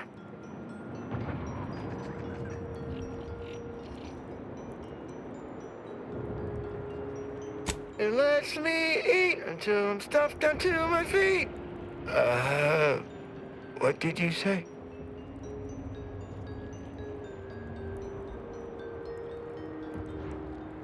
Absolutely. I have a whole sales sampler full of all the calorie... You don't remember? He's been wandering a... Poppycock! I don't even know any jingles. Well, I'll be damned. I absolutely cannot believe that worked. A measure of mystery unveils the key. Oh, this will be it. The bridge has been totally isolated from reinforcements. The detector was assaulted so quickly, we couldn't even begin to respond. 50-bit says that plan came from the archive itself. Their field movements have been shockingly well coordinated since they locked us out of that door. You got my begrudging respect. So congratulations. That's just crazy talk.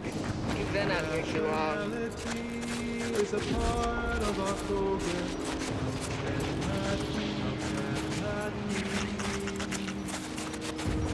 Losing heart, another without. You look unfortified. Getting enough emulsifiers in your diet.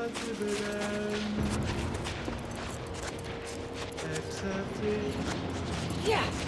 Hey, we can use more go-getters like you.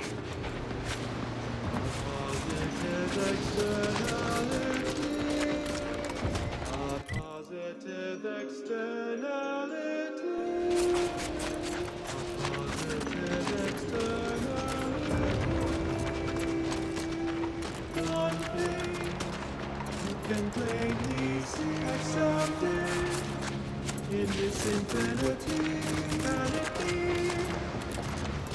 externality. Wanting the irrational accepted in the calculation sanity and result in explanation. Whoa there, go-getter. Say, have you ever considered the benefits of becoming a semi-confidential, unpaid informant for Auntie's Choice? Breathe once for yes. Field Agent Auerbach, proprietary inside acquisition. Our team's presently occupying these premises, but haven't fully brought them to here. Say, you look like some sort of rogue former member of the Order. Maybe you... Me? Part of the Order? Oh, no, dear. I assure you, I simply share their love of sweeping cloaks and sciencey look. Would you happen to be familiar with this campus? We're not entirely clear what it... If not, I might politely inquire what exactly you're doing here. Leftover spratwurst, wilted lettuce, spoiled mayonnaise? Don't eat yesterday's sandwich. Instead, We scour rival facilities. It's a unique brand of war. Information wants to be freed, then priced and shared along understood lines of commodification and distribution. Based on your reticence, I take it you're bound for unorthodox notion reclusion then. How exceedingly ill-advised.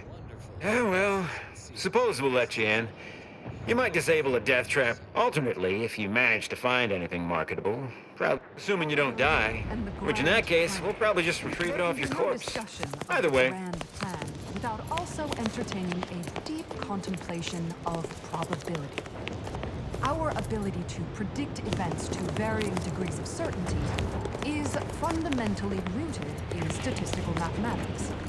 Statistics, at its heart, is not Oh, a data customer. that is gathered, collated, and subjected You to have needs. Got a good supply of antique. Just a chance in that analysis. Let's look at the interpretation of pure chance. It's a perfectly balanced coin. It will land on heads with a 1 in 2 chance, or tails with a 1 in 2 chance. But are there really two outcomes? Is there not one specific outcome we can determine? Yes. With complete information, there can be no chance, only outcome. Complete information yields perfect predictions, 100% accuracy, known outcomes. Now we come to one of the most difficult concepts in the Order for initiates to grasp. If the result of the flip of a coin is known to be heads, is it necessary to flip the coin? Would it not be more efficient to simply go forward as if it had been flipped and proceed with whatever action that flip was intended to choose? You've been quite an asset. What part of that choice was ever left to chance? The answer is none.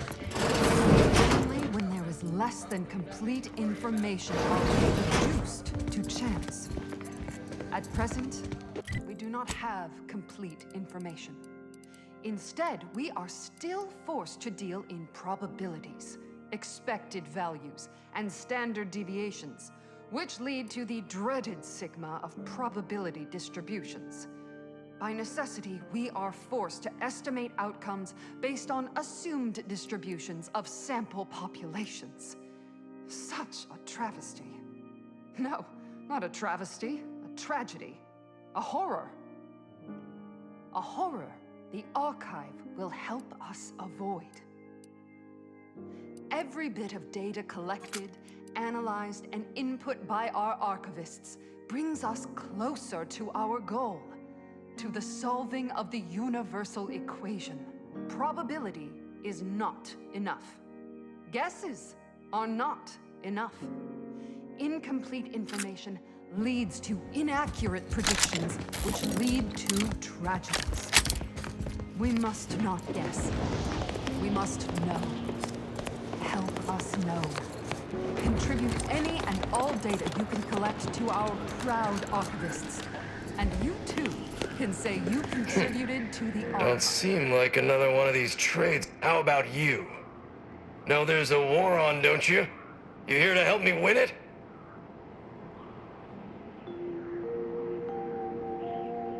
As determined, you're listening. Oh, they did they? Hope you got that in writing, friend. Thing is, our local forces are in something of a bind. Said camp is situated betwixt here and points to the north. You mean, what would you get? Some bits? Excellent. If you're agreeable to other work, I have something like... A Sub Rosa finagler operates out of the Port Authority. Sub Rosa works with both sides. Understood. But I want to know what she's into with the Protectorate. Let's say I'm... What? And leave this place to the likes of them? Someone needs to keep an eye on these. Look forward.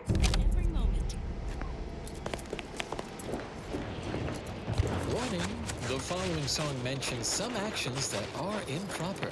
Something you'll... That whole place is one big death trap. You want in? Be my guest. Oh, look who finally decided to appear.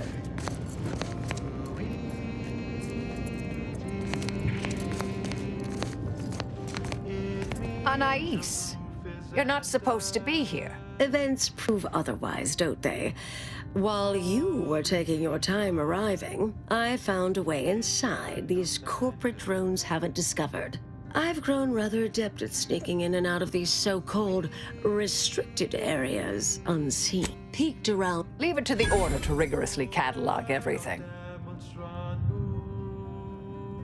Burn-down initiation is listed on the top floor. The research will be in reinforced containers, so enlisting the facility's own incineration met. Anais, stay here. I expect... I am not doubting. Fine. Go. I uncovered a vent in that office. I'll hang back a moment while you... Wiggling through vents is a young person's game after all. We'll stay here. You find a way to disable these fences.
On notable locations of scientific inquiry, we cogitate on the past as well as the future in a sanctuary devoted to time and space.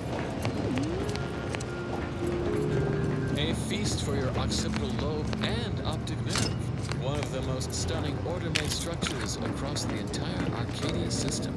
Prepare to sense the sensational as we draw your feelings of awe to the Alexandra Monastery at Matriarch's Mercy in Golden Ridge.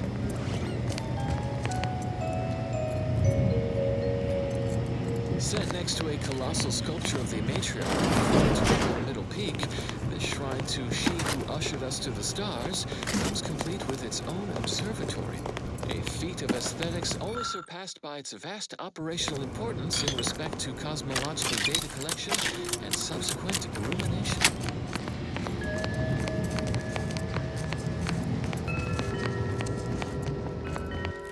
The observatory processes a wealth of information gathered by its giant ocular telescope. The site also has a front-facing portion to admit Hello? lay people seeking Someone there? information Hello? and enrichment about Help! buildings and ways. Please! And those are just a few of the 36.7 qualitatively valid reasons why Alexandra Monastery counts among our notable locations. Thanks a lot somebody came by. I've been rationing my anti-Cleo Borst rockets, and you know what? Your tongue turns black if you eat them all week. Might concerning, since it's all I have. And now a song from a composer predicted to have 3 well-loved melodies and become allergic to water this year. The color of space, a chromospectral analysis. When asked about the We was sizing up the place. Well, the lobby. When our boss ordered us to find a bunch of the others got killed. I got stuck in here. Boss. Hold on. You're not even remotely considering releasing him, are you? A trade secret vulture from Auntie's Choice? Free to roam in a building full of order secrets? With their faces contorted into a rictus of ignorance. Just consider for a moment. We're here. I certainly wouldn't want Auntie's Choice. At the end of the day, it's just an Auntie's Choice auxiliary dabbler. Hardly a cute little woolly cow or something. Objects absorb and emit light, which answers the ancillary mystery of why there are no green stars. To understand all this, you must understand the basics of thermal divarication emission theory. The typical piece of non-heated metal absorbs most electromagnetic radiation. That's actually a... I don't understand. Do whatever you think is best here. I promise not to, blow up. Can you let me out now, please? However, most stellar objects generate far more radiation than they absorb, so they can be modeled as an idealized object, which is assumed to absorb 100% of all electromagnetic radiation and re-emit some based on its temperature and composition. Yeah! Stellar composition determines what package of light will be emitted, while stellar temperature determines the frequency of light and hence what portion of the spectrum that You're young and spry. You can handle that. Which I did not describe. As the stellar body's temperature increases, its emitted light shifts up to visible light, through red, through orange, then yellow, then white. Even rare blue stars exist.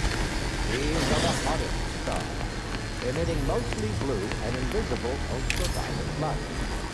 So why are there no green stars, you wonder? I would think the listeners could easily draw this trivial conclusion for themselves.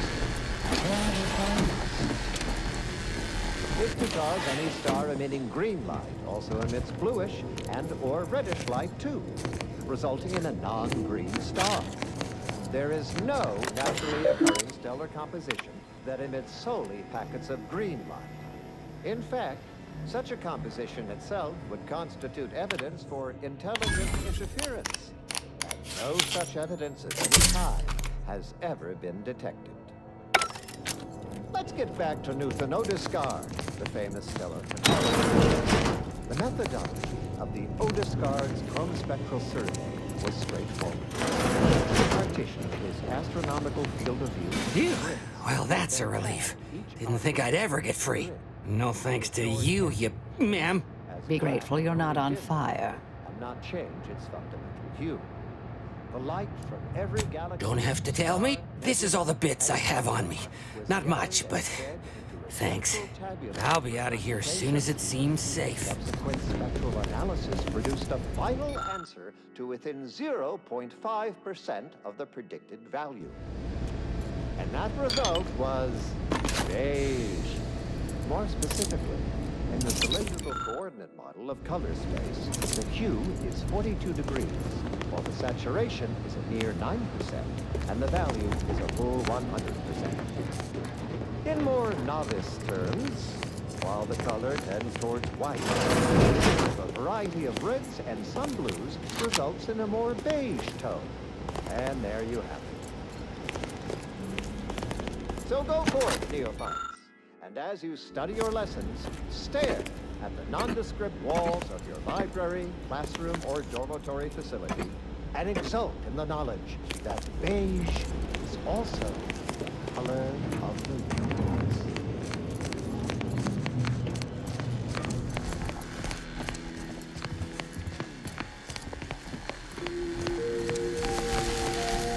Traveling at the velocity of light through the vacuum of space on our primary band, this is Grand Plan Wireless.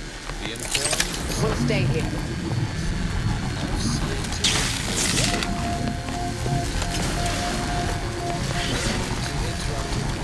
Who left this vent open? Security around here was tighter in my day. Facility on Cloister. None among you forget, we lost computational control of the archive to those unsophisticated Auntie's Choice lay people, who in turn lost it to our friends in the Protectorate. Both parties surely befoul the logic assemblies of our planetoidal analytic engine with their processing requests. Which is why we must reacquire the archive at the earliest feasible opportunity, even if we must contract with outside assistance. Once we reassume control and cleanse Did I read that correctly? Seemed concerning. Hate to be the bearer of bad news, but we've got company in the form of an Auntie's Choice patrol. Don't shoot!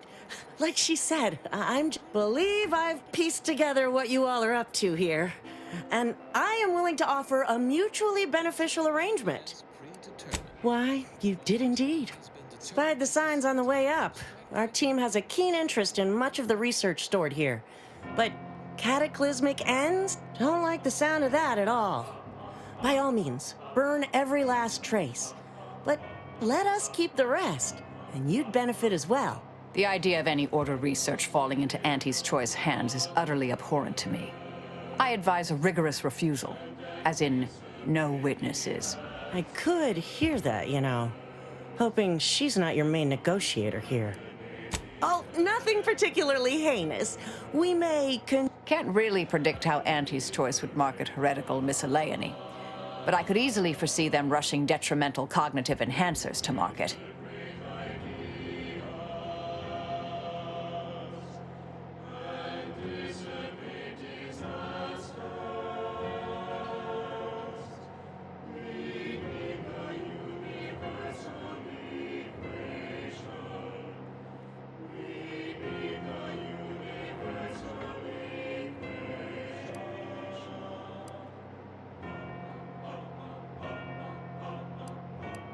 Understood.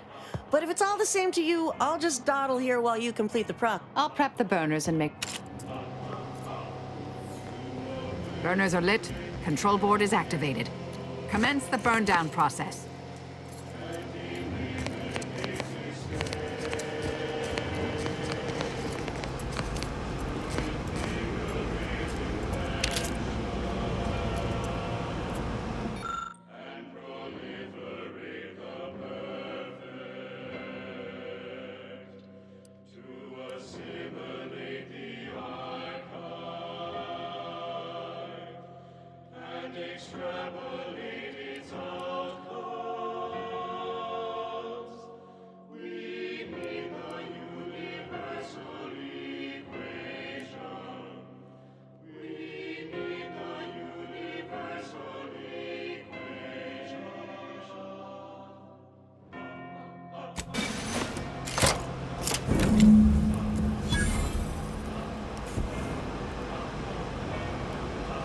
Well then, that seems sufficiently No half measures from the order. Excellent. Well, a deal's a deal. And all Auntie's Choice receives from it all. Well, that should decimate Auntie's Choice productivity for the foreseeable. My original notes and research are burnt to a crisp. I'm sorry, but I saw on the terminal that an external party gained authorization to study it. There's at least one set of Give me some time. What do you need from... To go on and... You can't Why don't we burn...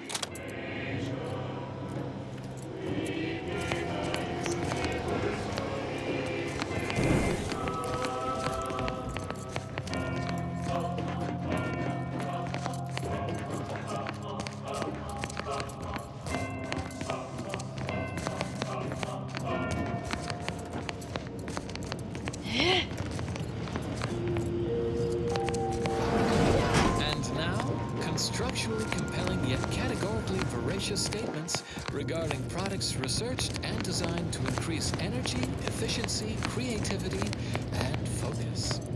Pleasure doing business with you. Be sure to try it. Should be right engaging. Huh.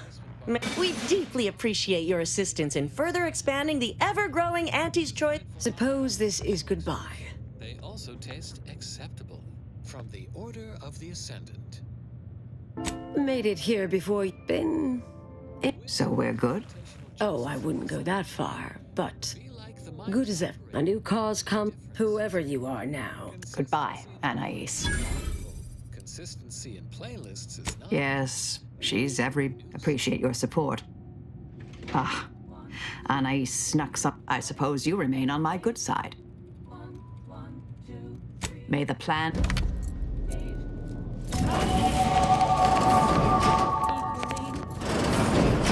Function Fn minus 1 plus the F minus 2 in all cases that we know, starting where n is so low.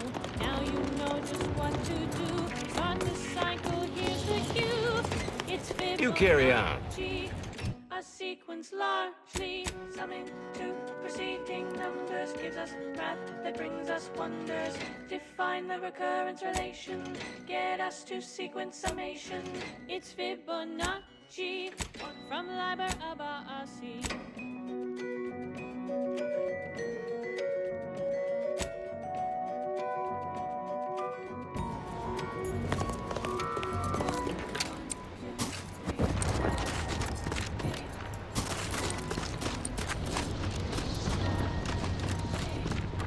Gazing upon the golden spiral, a part that's quite so vital, arcing in a certain motion, giving squares perfect quotient. 0, 1, 1, and again 2, 3, 5, and 8, and then 13, 21, not 2, 34, we're counting through.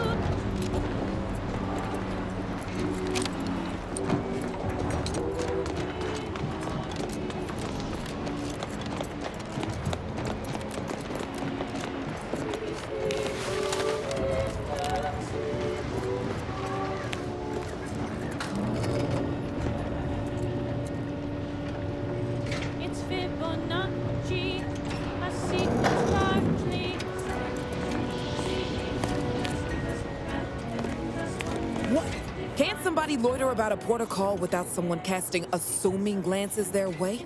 I know a presumptive look when I see it. You can't tie me to that. I'm just standing here. The Fibonacci sequence is a sequence in which each number is the sum of the two preceding ones. 1, 1, 2, 3, 5, 8, 13, 21, 34, 55, 89, 1, 44, and so on. Wait! All right, I'll talk. 6 or 7 months ago, some Auntie's Choice clock puncher made a shipping error. Sent a few crates of failed grafting materials here to Cloister. You know that grafting program they used to have? Where they'd give some hapless hope. These crates arrived full of rejected Crabograft parts. Sat untouched for months till I found them. And I thought, little rebranding, the right angle? Bet I could sell these.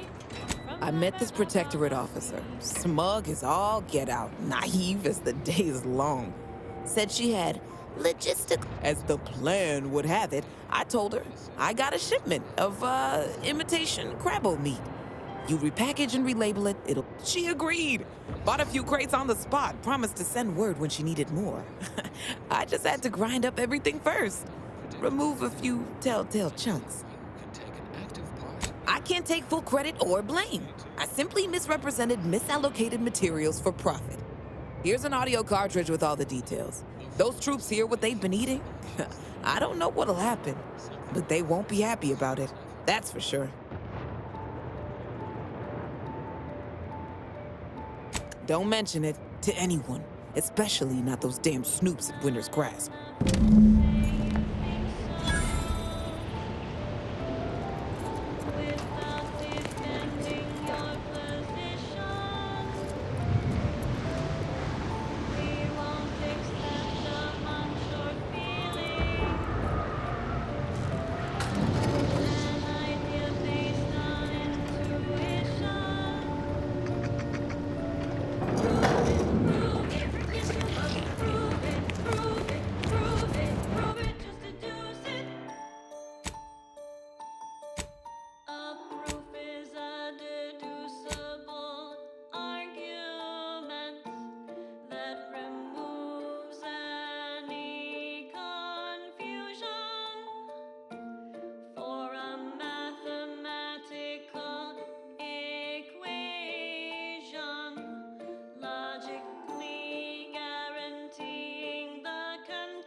Proceeding to attack.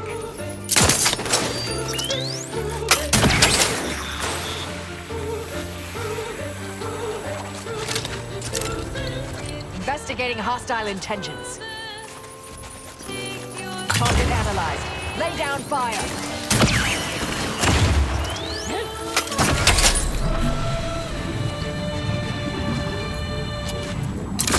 Proceeding to attack.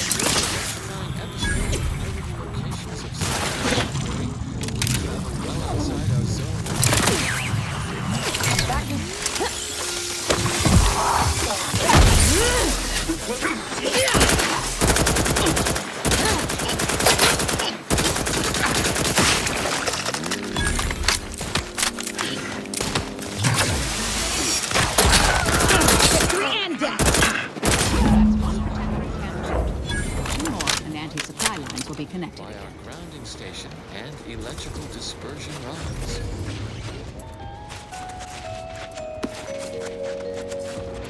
The Elysium Moon Praetor is as fascinating to the mind as it is mortiferous to the body.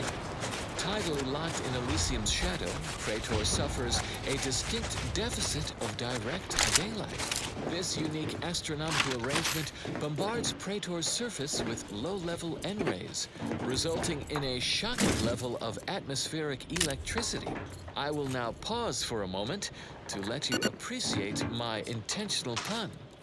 Available for review in this episode's transcripts footnotes in case it escaped your attention. Moving on. Only heavily adapted predatory fauna eke out a brutal existence here, relying on their mesmerizing patterns of bioluminescence. We Homo sapiens should ostensibly stand no chance. If not for order astuteness in the field of fulminology, our grounding station and charge dispersal network mitigate the danger posed by Praetor's persistent electrical storms.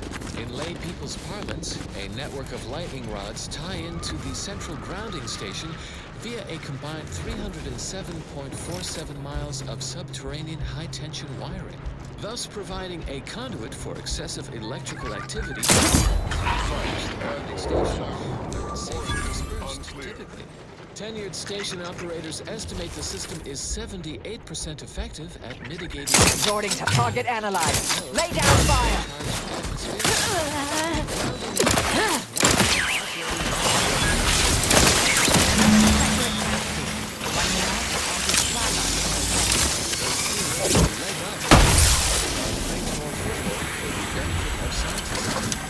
Feel free to utter an enthusiastic huzzah.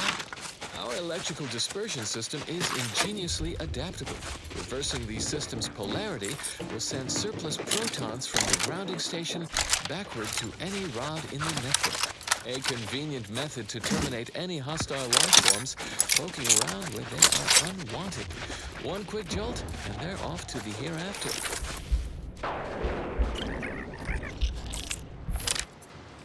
Simply a possibility to consider as you mull the many fascinating facts behind the Praetor grounding station. Objectively, a notable location of mobilizing scientific inquiry.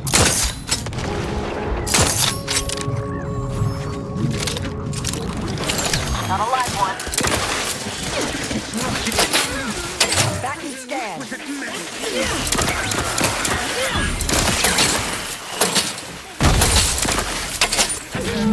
Camp Base, Commander. We could collect our reward now, if you care. Formally censured.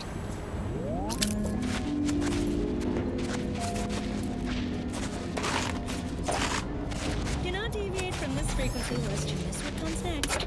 Avid followers of our predictive playlists are already aware of which song follows. Interested in receiving our weekly selection of mathematical clues? Visit your local predictory.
Any news from the field?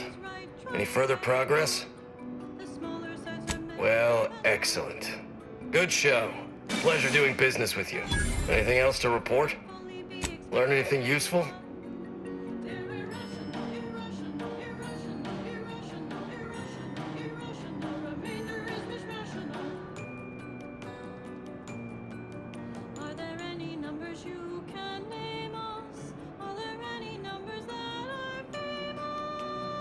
Ha!